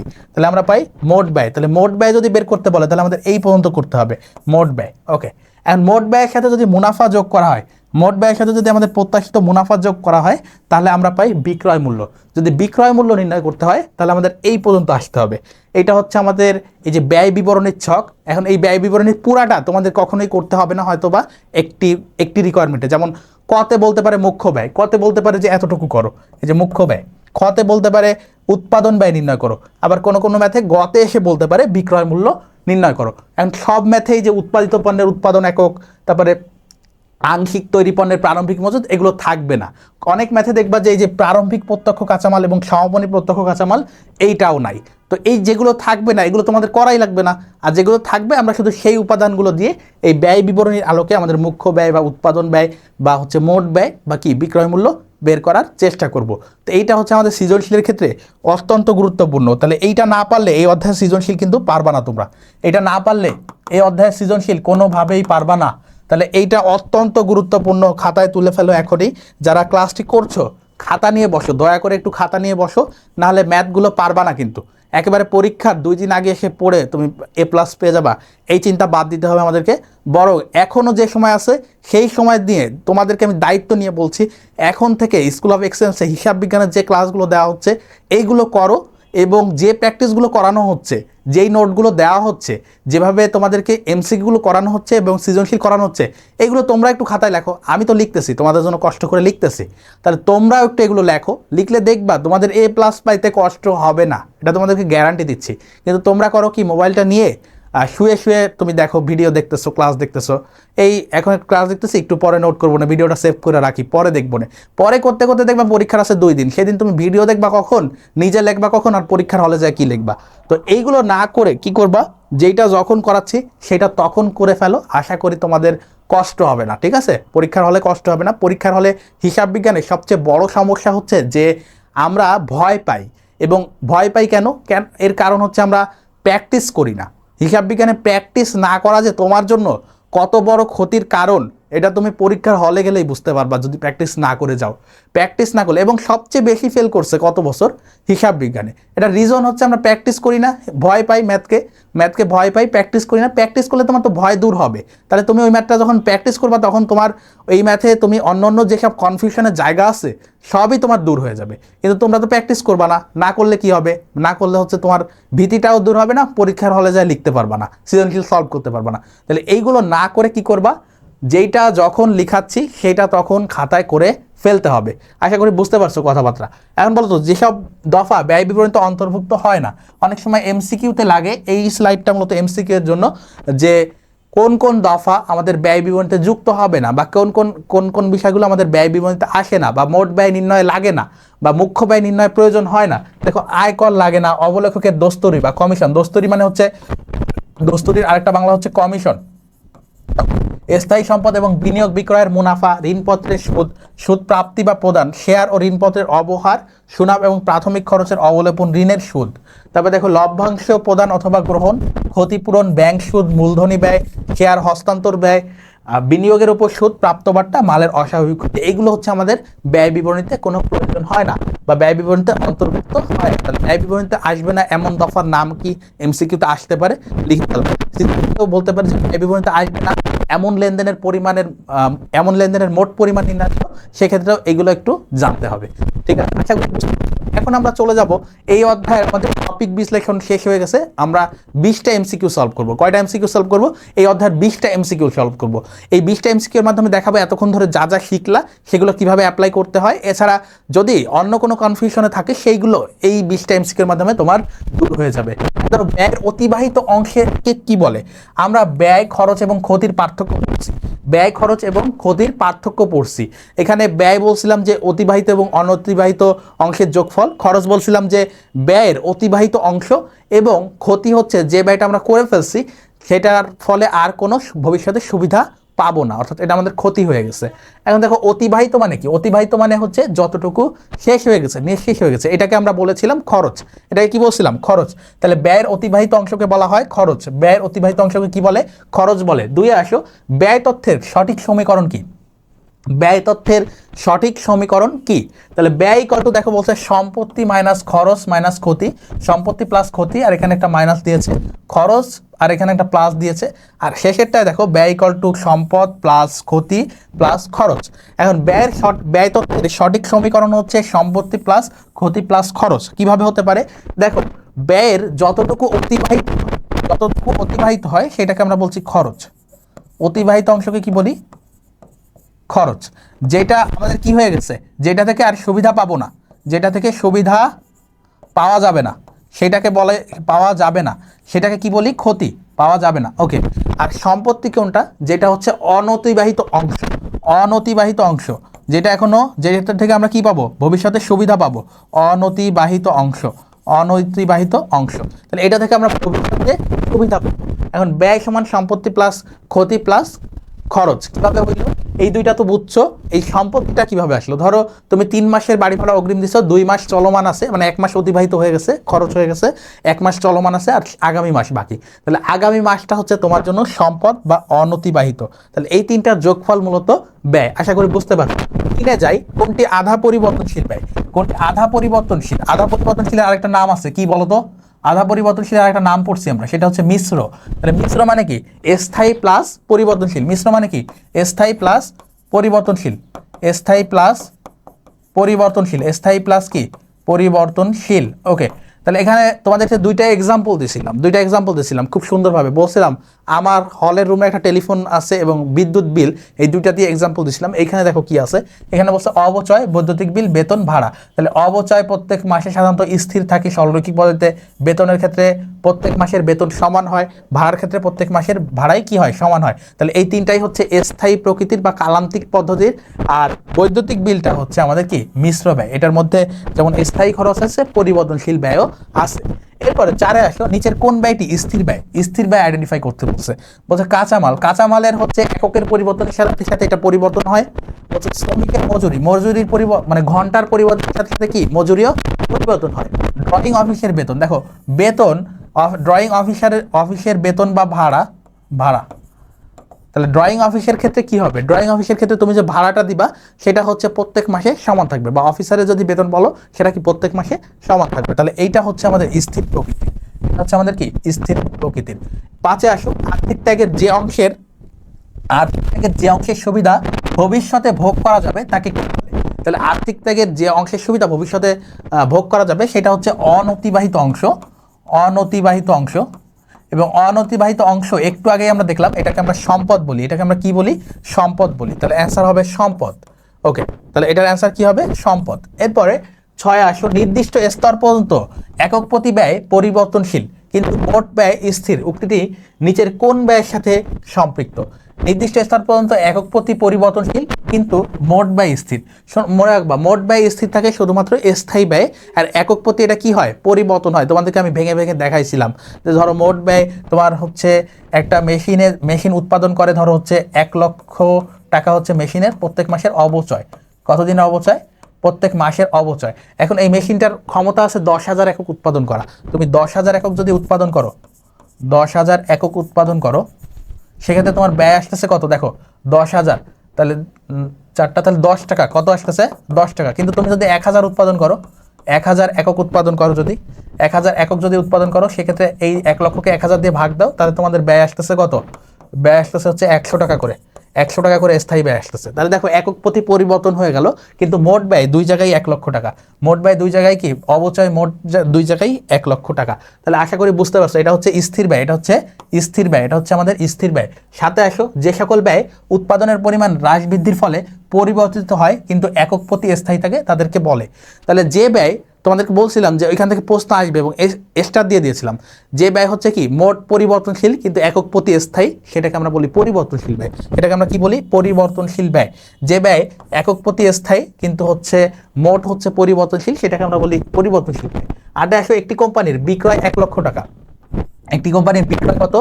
1 লক্ষ টাকা। একটা কোম্পানির বিক্রয় হচ্ছে 1 লক্ষ টাকা, প্রতিটি বিক্রয় মূল্য 12 টাকা, স্থায়ী ব্যয় 3 লক্ষ টাকা এবং মুনাফা 2 লক্ষ টাকা হলে পরিবর্তনশীল ব্যয় কত? আচ্ছা, তাহলে দেখো আমাদের মোট বিক্রয় একক হচ্ছে 1 লক্ষ, যদি 12 টাকা করে বিক্রি করি তাহলে আমাদের বিক্রয় মূল্য কত আসে? দেখো বিক্রয় মূল্য কত আসে?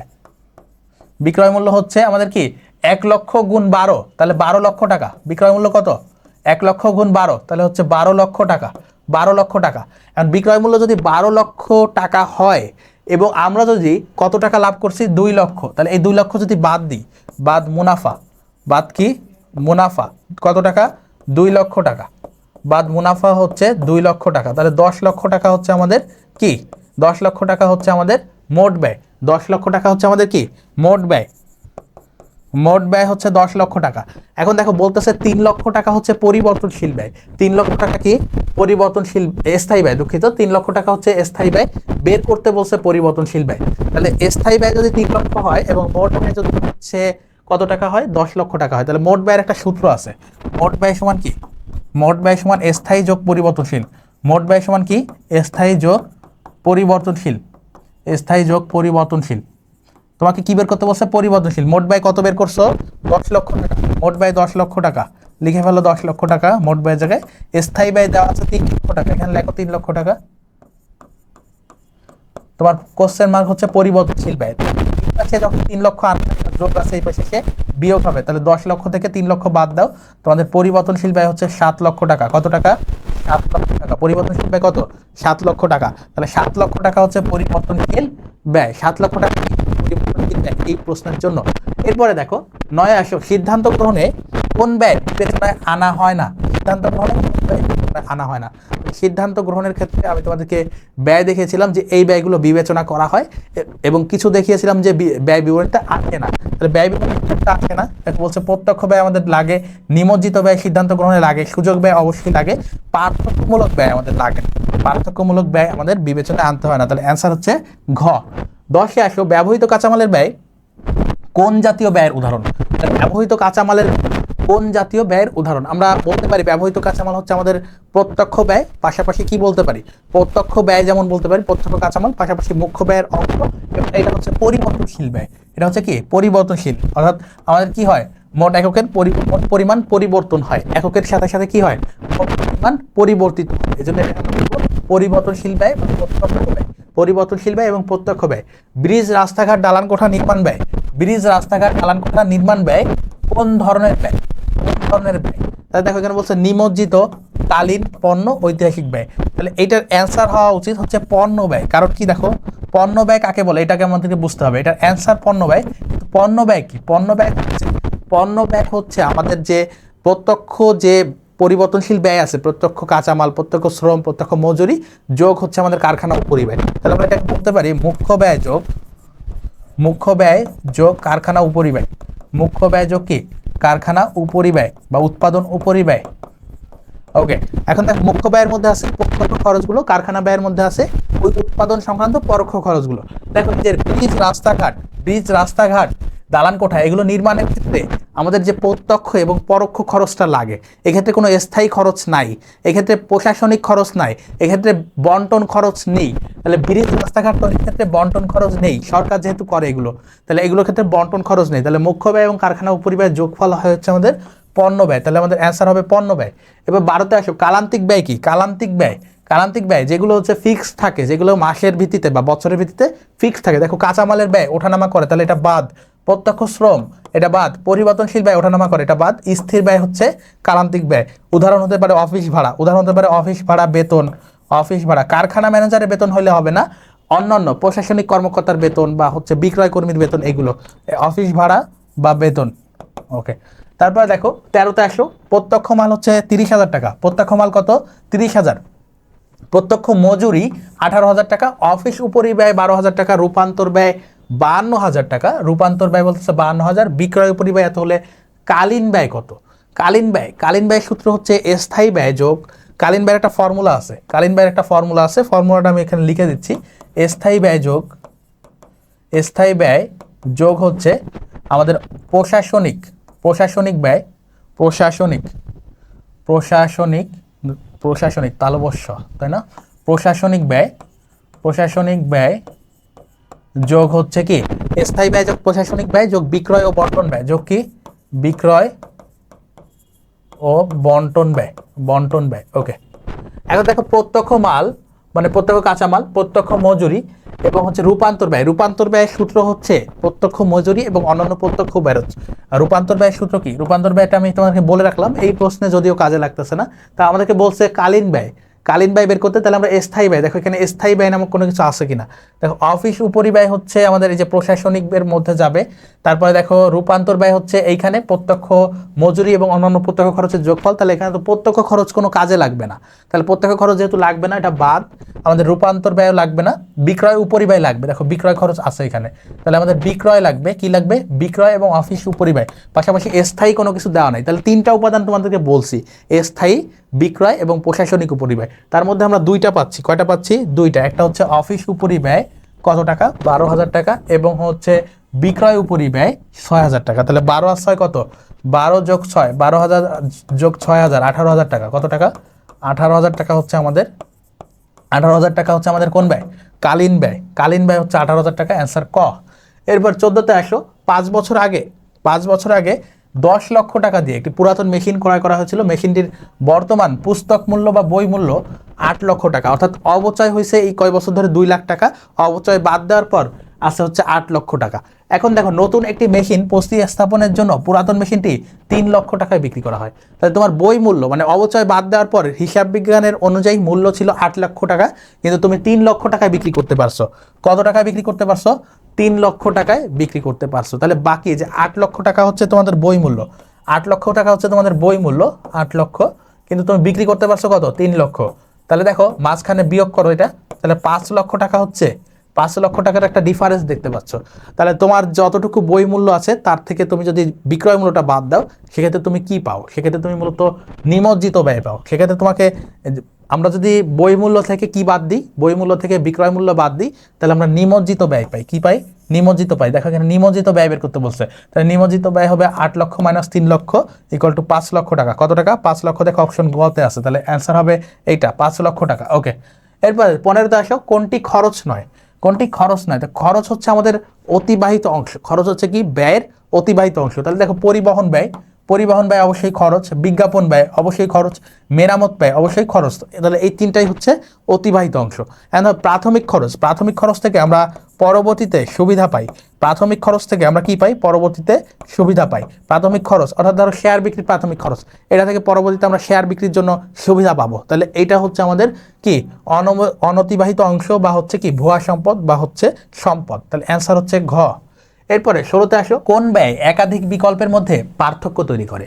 তাহলে আমরা যখন কোনো প্রজেক্ট বা কোনো বিষয় সিলেক্ট করি বা নির্বাচন করি, তখন আমাদেরকে অন্যান্য সুযোগগুলো ত্যাগ করতে হয়। ধরো তোমার কাছে হাতে 5টা পণ্য কেনার ব্যাপার রয়েছে, তোমার সামনে 5টা পণ্য আছে, কিন্তু তোমার কাছে টাকা আছে 1000। প্রত্যেকটা পণ্যেরই বিভিন্ন ধরনের দাম আছে, কোনোটা 800, কোনোটা 1300, কোনোটা 1200, কোনোটা 1000। এখন বা কোনোটা বা তোমার কাছে এমন পণ্য আছে যে সবগুলোর দামই 1000-এর কম। এখন তুমি কোনটা নেবা? তোমার ক্ষেত্রে এখানে যদি একটা কিনো, বাকিগুলোর কি করতে হবে? সুযোগ ব্যয় করতে হবে, বা হচ্ছে বাকিগুলো আর কিনতে পারবা না। তো এই যে অন্যান্যগুলো ছেড়ে দিতে হচ্ছে, এটাকে মূলত বলি আমরা সুযোগ ব্যয় বা অপরচুনিটি কস্ট। সুযোগ ব্যয় বা কি? Opportunity cost. তাহলে এই সুযোগ ব্যয়ের ডেফিনেশনের সাথে দেখো আমাদের প্রশ্নের যে বিষয়টা রয়েছে এটা মিলে যাচ্ছে। কোন ব্যয় একাধিক বিকল্পের মধ্যে পার্থক্য তৈরি করে? তাহলে একাধিক বিকল্পের মধ্যে পার্থক্য তৈরি করে মূলত আমাদের অপরচুনিটি কস্ট বা সুযোগ ব্যয়। কোনটি? অপরচুনিটি কস্ট বা সুযোগ ব্যয়। তাহলে অ্যান্সার হবে ক। 17তে আসো, কোনটি নিয়ন্ত্রণযোগ্য ব্যয়? কোনটি নিয়ন্ত্রণযোগ্য ব্যয়? তাহলে যে ব্যয়গুলো সাধারণত পরিবর্তনশীল, যে ব্যয়গুলো এককের ওঠানামার সাথে সাথে কি হয়? ওঠানামা করে, অর্থাৎ যেগুলো চাইলেই ব্যবস্থাপক কি করতে পারেন? যেগুলো চাইলে কি করতে পারেন? কিছুটা নিয়ন্ত্রণ করতে পারেন। যেমন ধরো আগে একজন সরবরাহকারীর কাছ থেকে পণ্য নিত, এখন অন্য আরেকজনকে পেয়েছে যে হচ্ছে আরও কম মূল্যে সরবরাহ করতে পারবে একই পণ্য, সেক্ষেত্রে সে কিন্তু কি চাইলে ব্যয়টা কমিয়ে আনতে পারে। তাহলে যে ব্যয়গুলো হচ্ছে আমাদের স্থায়ী প্রকৃতির না বরং পরিবর্তনশীল, সেগুলো হচ্ছে আমাদের কি করা যায়? নিয়ন্ত্রণ করা যায়। এখন দেখো অফিস ভাড়া ধরো প্রত্যেক মাসে 1 লক্ষ টাকা, তাহলে এই 1 লক্ষ টাকা তুমি চাইলেই কমাইতে পারবা না। তো কর্মকর্তার বেতন প্রত্যেক মাসে একটা ফিক্স থাকে, কারখানার ভাড়া প্রত্যেক মাসে ফিক্স থাকে, কিন্তু কাঁচামালের ব্যয় কি করে?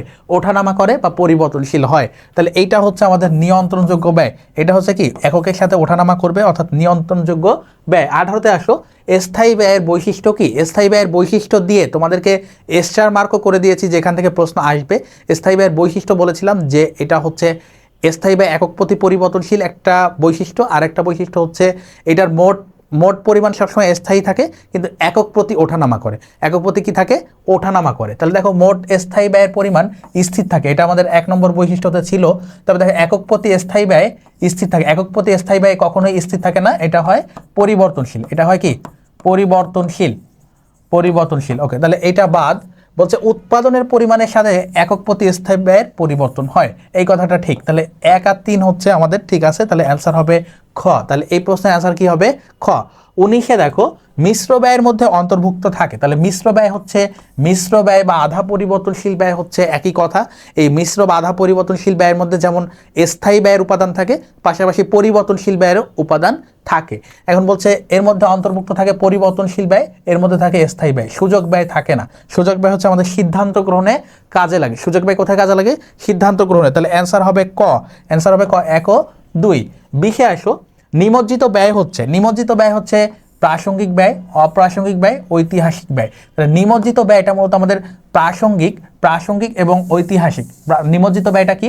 প্রাসঙ্গিক এবং ঐতিহাসিক। অর্থাৎ ঐতিহাসিক মানে কি? ক্রয় মূল্যনীতির আরেক নাম হচ্ছে ঐতিহাসিক মূল্যনীতি। অর্থাৎ যখন আমরা স্থায়ী সম্পদ ক্রয় করি তখন এটা ঐতিহাসিক ব্যয়ের মধ্যে যায়। তাহলে স্থায়ী সম্পদের সাথে নিমজ্জিত একটা ব্যাপার আছে। আমরা একটু আগে এমসিকিউতে দেখছি যে স্থায়ী সম্পদ থেকে কোন ব্যয় বাদ দিলে? ভগ্নাবশেষ মূল্য।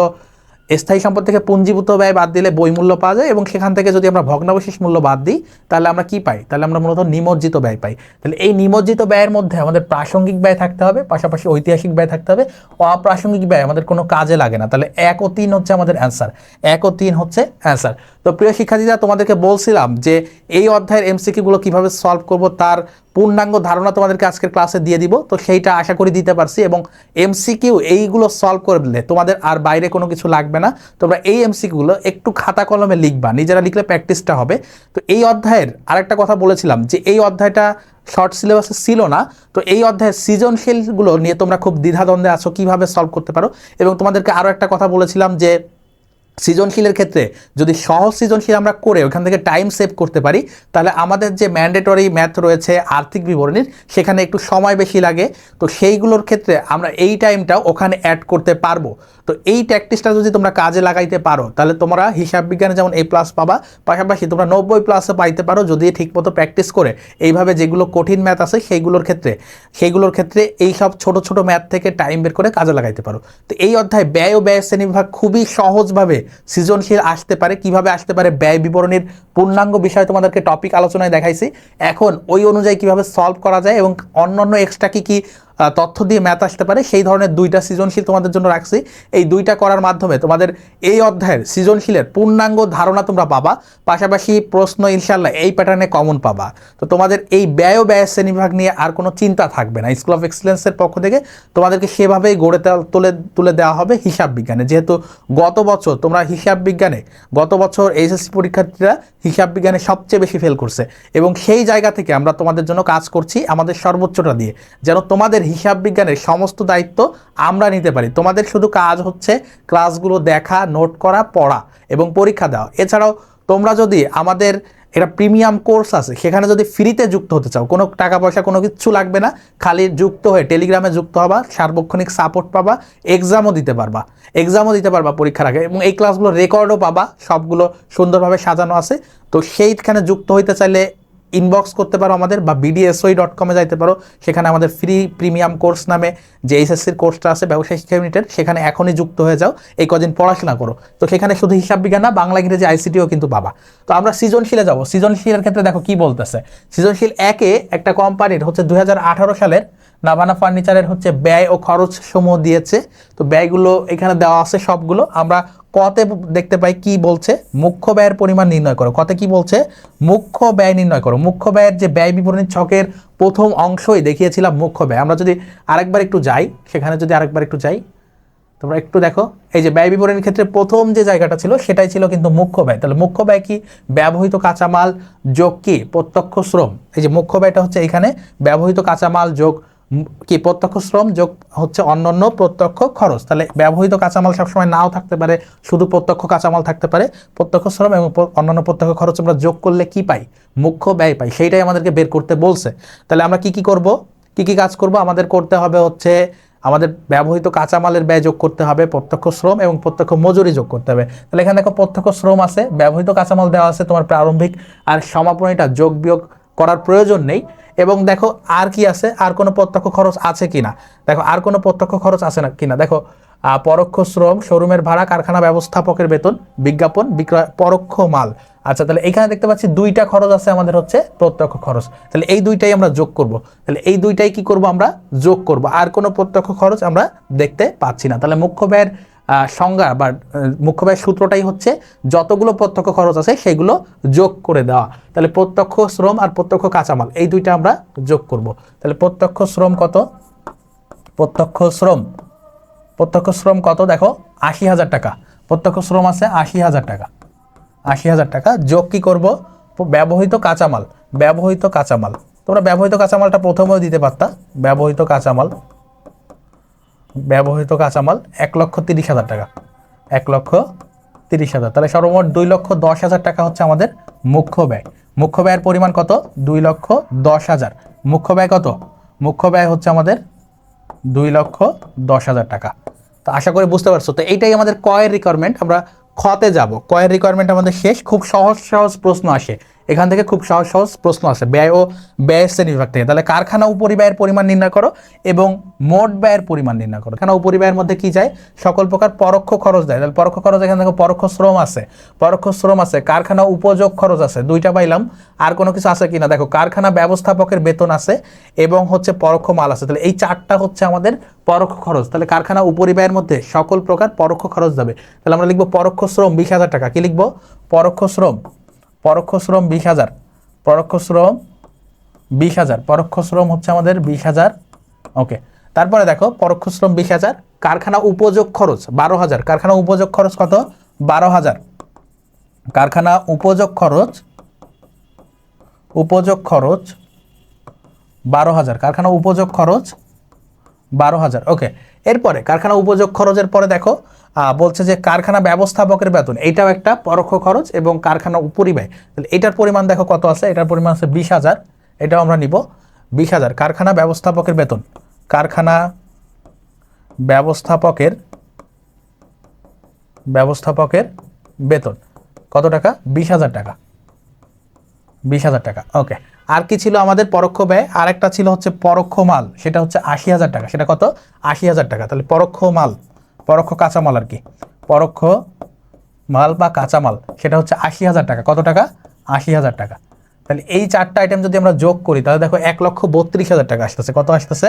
1,32,000। এটা হচ্ছে আমাদের কারখানা উপরিব্যয়।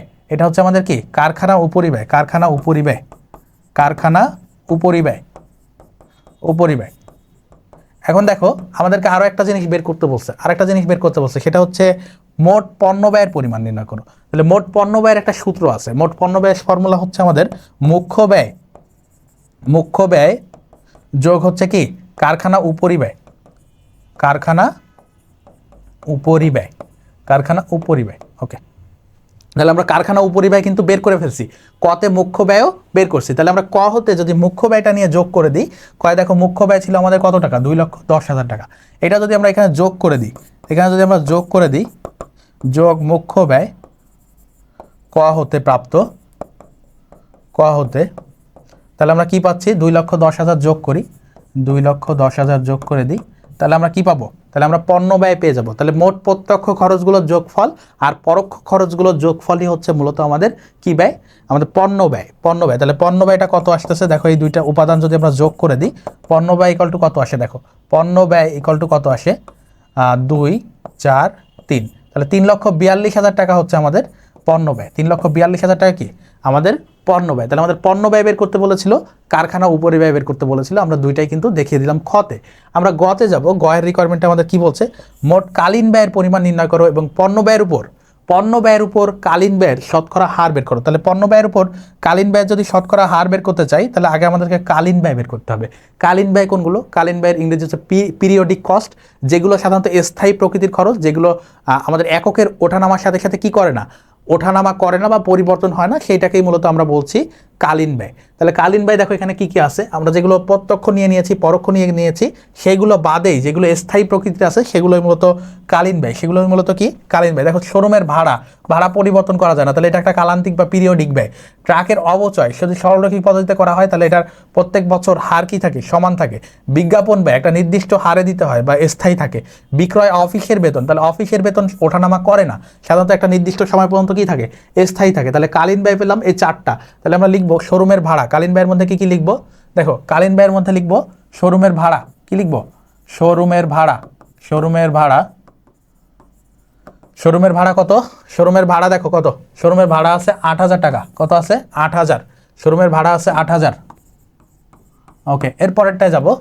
এরপরেরটায় বলছে সরবরাহ ট্রাকের অবচয় 6,000। সরবরাহ ট্রাকের অবচয়, সরবরাহ ট্রাকের অবচয় 6,000 টাকা। কত টাকা? 6,000 টাকা। ওকে, 6,000 টাকা। এরপরে দেখো, এরপর হচ্ছে বিজ্ঞাপন 15,000 টাকা। বিজ্ঞাপন কত বলতেছে? 15,000। বিজ্ঞাপন 15,000 টাকা। বিজ্ঞাপন 15,000 টাকা। এরপরটা দেখো, বিজ্ঞাপনের পর আরেকটা আছে আমাদের বিক্রয় অফিসের বেতন, সেটা হচ্ছে 30,000 টাকা। বিক্রয় অফিসের বেতন কত? 30,000 টাকা। তাহলে বিক্রয় অফিসের বেতনে যাব আমরা।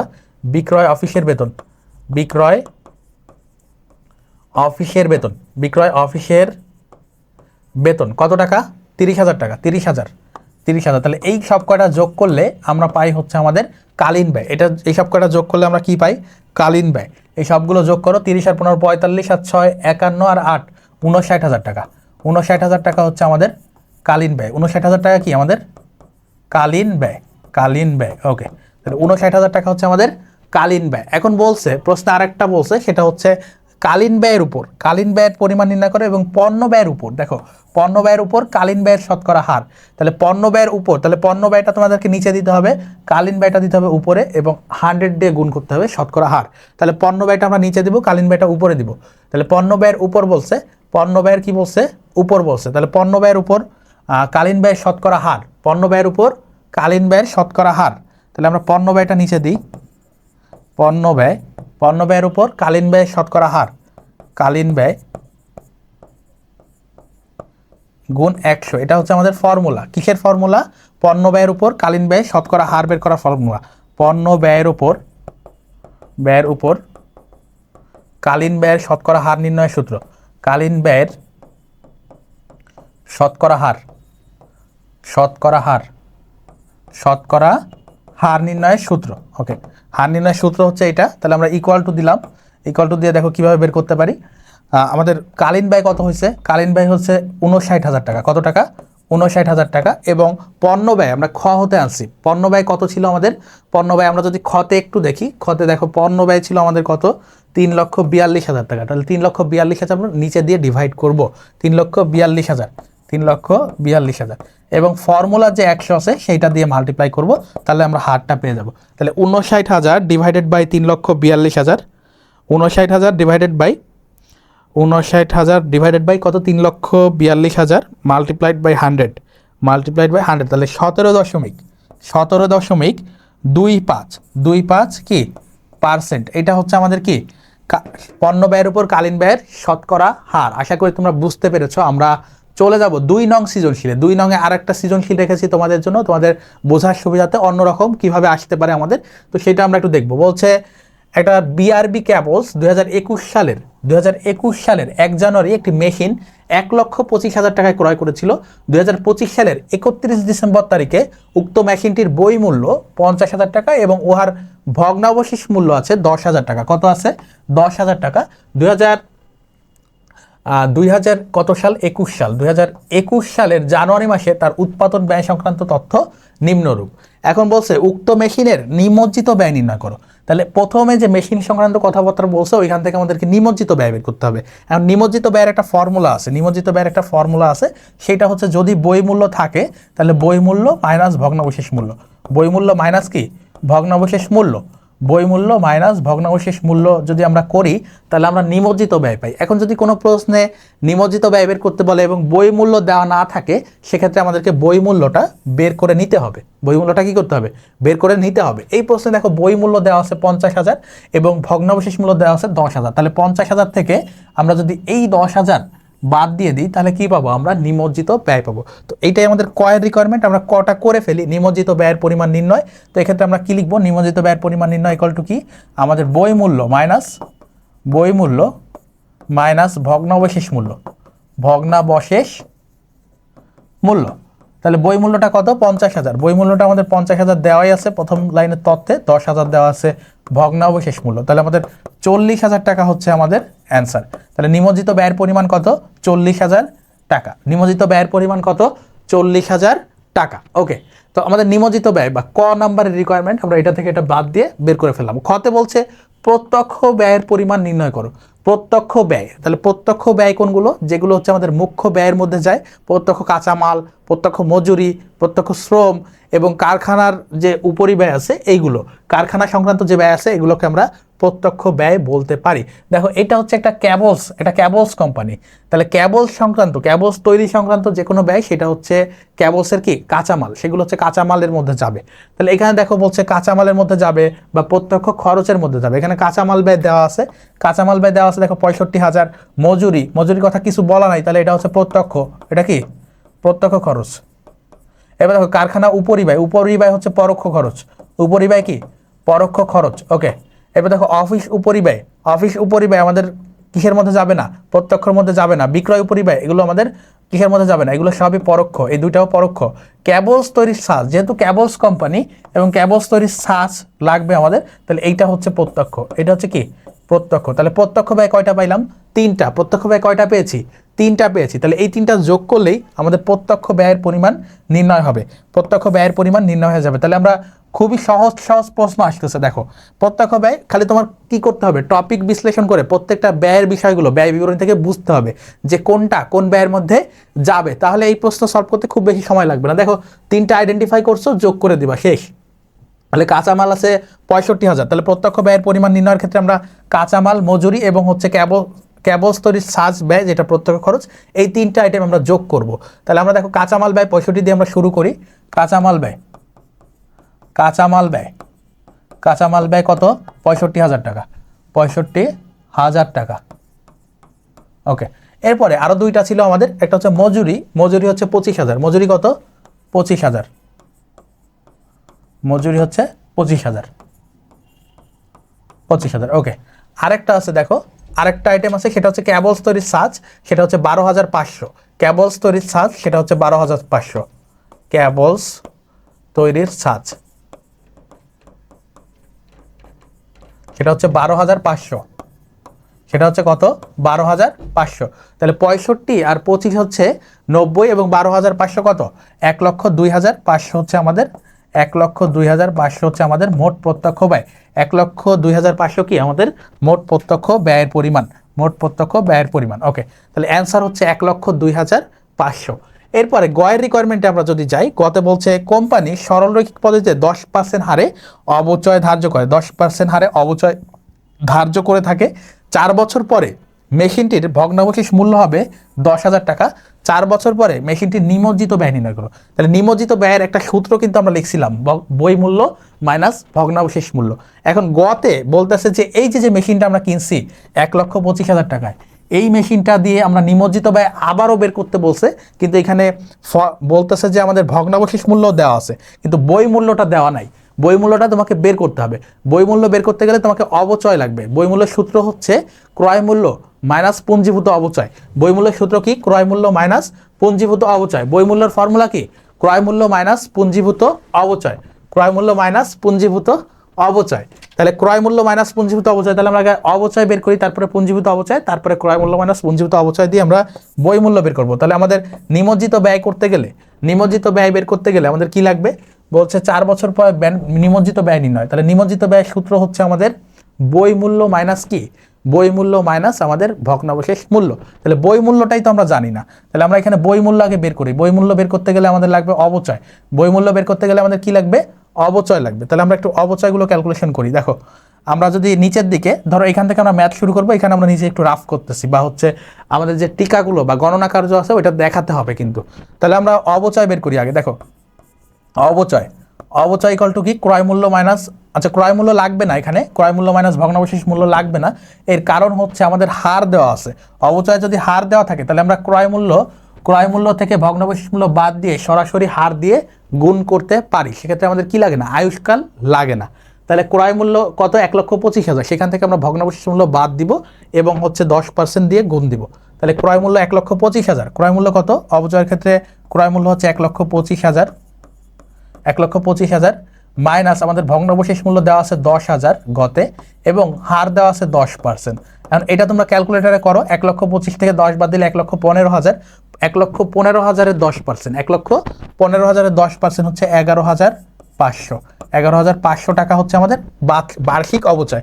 এটাকে কি বলতে পারি? বার্ষিক অবচয়। এখন আমাদের লাগবে হলো পুঞ্জীভূত অবচয় বই মূল্য বের করতে। তাহলে পুঞ্জীভূত অবচয় সমান, পুঞ্জীভূত অবচয় মানে হচ্ছে কি? কয়েক বছরের অবচয়। পুঞ্জীভূত অবচয় মানে কি? কয়েক বছরের অবচয়। তাহলে পুঞ্জীভূত অবচয় কত বছরের? দেখো অবচয় হচ্ছে আমাদের 4 বছর। দেখো 4 বছর পরে মেশিনটা ভগ্নাবশেষ মূল্য বলছে, তাহলে 4 বছরের অবচয় যদি আমরা গুণ করি বা 4 বছরের অবচয় যোগ করি তাহলে আমরা পুঞ্জীভূত অবচয় পাবো। তাহলে 1 বছরে যদি বার্ষিক যদি হয় 11,500 এবং 4 বছরে তাহলে কত হবে? তাহলে 11,500 গুণ 4, তাহলে 4 বছরের পুঞ্জীভূত অবচয় কত? 4 বছরের পুঞ্জীভূত অবচয় হচ্ছে 11,500 গুণ 4, যে কয় বছর গুণ বার্ষিক অবচয়। তাহলে দেখো 4 বছরের পুঞ্জীভূত অবচয় হচ্ছে 11,500 গুণ 4 তাহলে 46,000 টাকা, 46,000 টাকা। তাহলে এখন আমরা যাবো বই মূল্যতে। কী বের করবো এবার? বই মূল্য। কী বের করবো? বই মূল্য। তাহলে বই মূল্য সমান হচ্ছে আমাদের ক্রয় মূল্য মাইনাস পুঞ্জীভূত অবচয়। ক্রয় মূল্য মাইনাস কি? পুঞ্জীভূত অবচয়। বই মূল্যের সূত্র কি? ক্রয় মূল্য মাইনাস পুঞ্জীভূত অবচয়। পুঞ্জীভূত অবচয়। তাহলে ক্রয় মূল্য কত ছিল? ক্রয় মূল্য ছিল দেখো 1,25,000, 1,25,000। আর পুঞ্জীভূত অবচয় আমরা বের করছি, তাহলে 1,25,000 মাইনাস হচ্ছে আমাদের কত? পুঞ্জীভূত অবচয় বের করছি 46,000।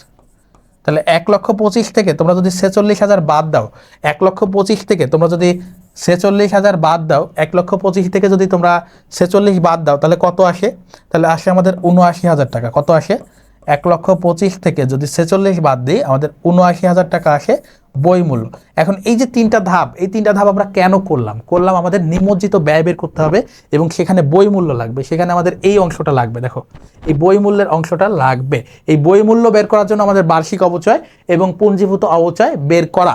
তাহলে আমাদের বই মূল্য লাগবে নিমজ্জিত ব্যয় বের করতে। আমাদেরকে বলেছে 4 বছর পরে নিমজ্জিত ব্যয় কত এটা। তাহলে নিমজ্জিত ব্যয় সূত্র হচ্ছে বই মূল্য মাইনাস ভগ্নাবশেষ মূল্য। তাহলে বই মূল্য কত? আমরা এখন এই যে বই মূল্য এটা ছকে নিয়ে আসবো। এই নিচেরটুকু আমরা নিচের দিকে করব বা উপরেও করে নিতে পারো, তারপরে ছক আঁকতে পারো। মনে করো এই পর্যন্ত তোমাদের ছকটা হচ্ছে এই পর্যন্ত, এই নিচে করেছি, এখানে কোনো ছক টক নাই, ঠিক আছে? ওকে, তাহলে বই মূল্য মাইনাস কি? ভগ্নাবশেষ মূল্য। বই মূল্য কত? 79,000 বের করছি এখানে। তাহলে 79,000 লিখো, 79,000 মাইনাস কি? ভগ্নাবশেষ মূল্য। ভগ্নাবশেষ মূল্য কত দেওয়া ছিল? 10,000। তাহলে 79 মাইনাস 10 তাহলে কত হয়? 69,000 টাকা। 69,000 টাকা হচ্ছে আমাদের নিমজ্জিত ব্যয়। গয়ের নিমজ্জিত ব্যয় কত? 69,000। তাহলে আমরা এখানে লিখে দিব নিমজ্জিত ব্যয় হচ্ছে 69,000 টাকা। তাহলে আমাদের অ্যান্সার হচ্ছে 69,000 টাকা। তো প্রিয় শিক্ষার্থীরা, আমরা 2টা সৃজনশীল এই অধ্যায়ের কিভাবে করতে হয় তোমাদের কিন্তু বিস্তারিত দেখিয়েছি এবং আশা করি তোমরা এই সৃজনশীলগুলো পূর্ণাঙ্গভাবে বুঝতে সক্ষম হয়েছো। তোমাদেরকে ভেঙে ভেঙে আমি বোঝানোর চেষ্টা করেছি এবং এই সংক্রান্ত আর কোনো কনফিউশন তোমাদের বাকি নেই। তাহলে ব্যয় ও ব্যয়ের শ্রেণীবিভাগ নিয়ে যারা কনফিউশনে ছিল তারা, তোমাদের পুরো দায়িত্ব আমি নিলাম এবং তোমাদের এই কাজটা করলে আশা করি তোমাদের এমসিকিউ, সৃজনশীল, টপিক সংক্রান্ত সব বিষয় ক্লিয়ার হয়ে গিয়েছে। তোমাদের এই অধ্যায় নেওয়ার ভয় নেই। তোমাদের কাজ হবে পুরা ক্লাসটা সুন্দরভাবে দেখে নোট করা, যা যা বিষয়গুলো পড়িয়েছি সেগুলো খাতায় লেখা, এমসিকিউগুলো খাতায় লেখা, সৃজনশীল 2টা লেখা এবং যদি সম্ভব হয় তাহলে আরও 2-1টা সৃজনশীল প্র্যাকটিস করা। আশা করি এই অধ্যায় নিয়ে তোমাদের আর কোনো কনফিউশন নেই। এছাড়াও কোনো কিছু জানার হলে আমাদেরকে কমেন্টে জানাতে পারো। তোমাদের এইচএসসির জন্য আমাদের প্রিমিয়াম যে ফ্রি কোর্স আছে 2026-এর জন্য, 26 ব্যাচের জন্য, তাদের প্রিমিয়াম কোর্সে তোমরা যুক্ত হয়ে যেতে পারো। সেখানে তোমরা সার্বক্ষণিক রেকর্ড এবং 24/7 আমাদের দক্ষ মেন্টরদের সার্ভিসগুলো পাবা একেবারে ফ্রিতে এসএসসির জন্য তোমাদের। তো সেইখানে যুক্ত হয়ে যাও, তোমাদের সাথে সেখানেও দেখা হচ্ছে। পরবর্তীতে আবারও ফ্রি ক্লাসে তোমাদের সাথে দেখা হচ্ছে এরকম প্রিমিয়াম সার্ভিস নিয়ে। আর সেই বন্ধু সবাই সুস্থ থাকো, পড়াশোনা করো। তোমাদের সকলের সুস্বাস্থ্য এবং মঙ্গল কামনা করে আজকের ক্লাসটি এখানেই শেষ করছি। আসসালামু আলাইকুম রহমতুল্লাহ।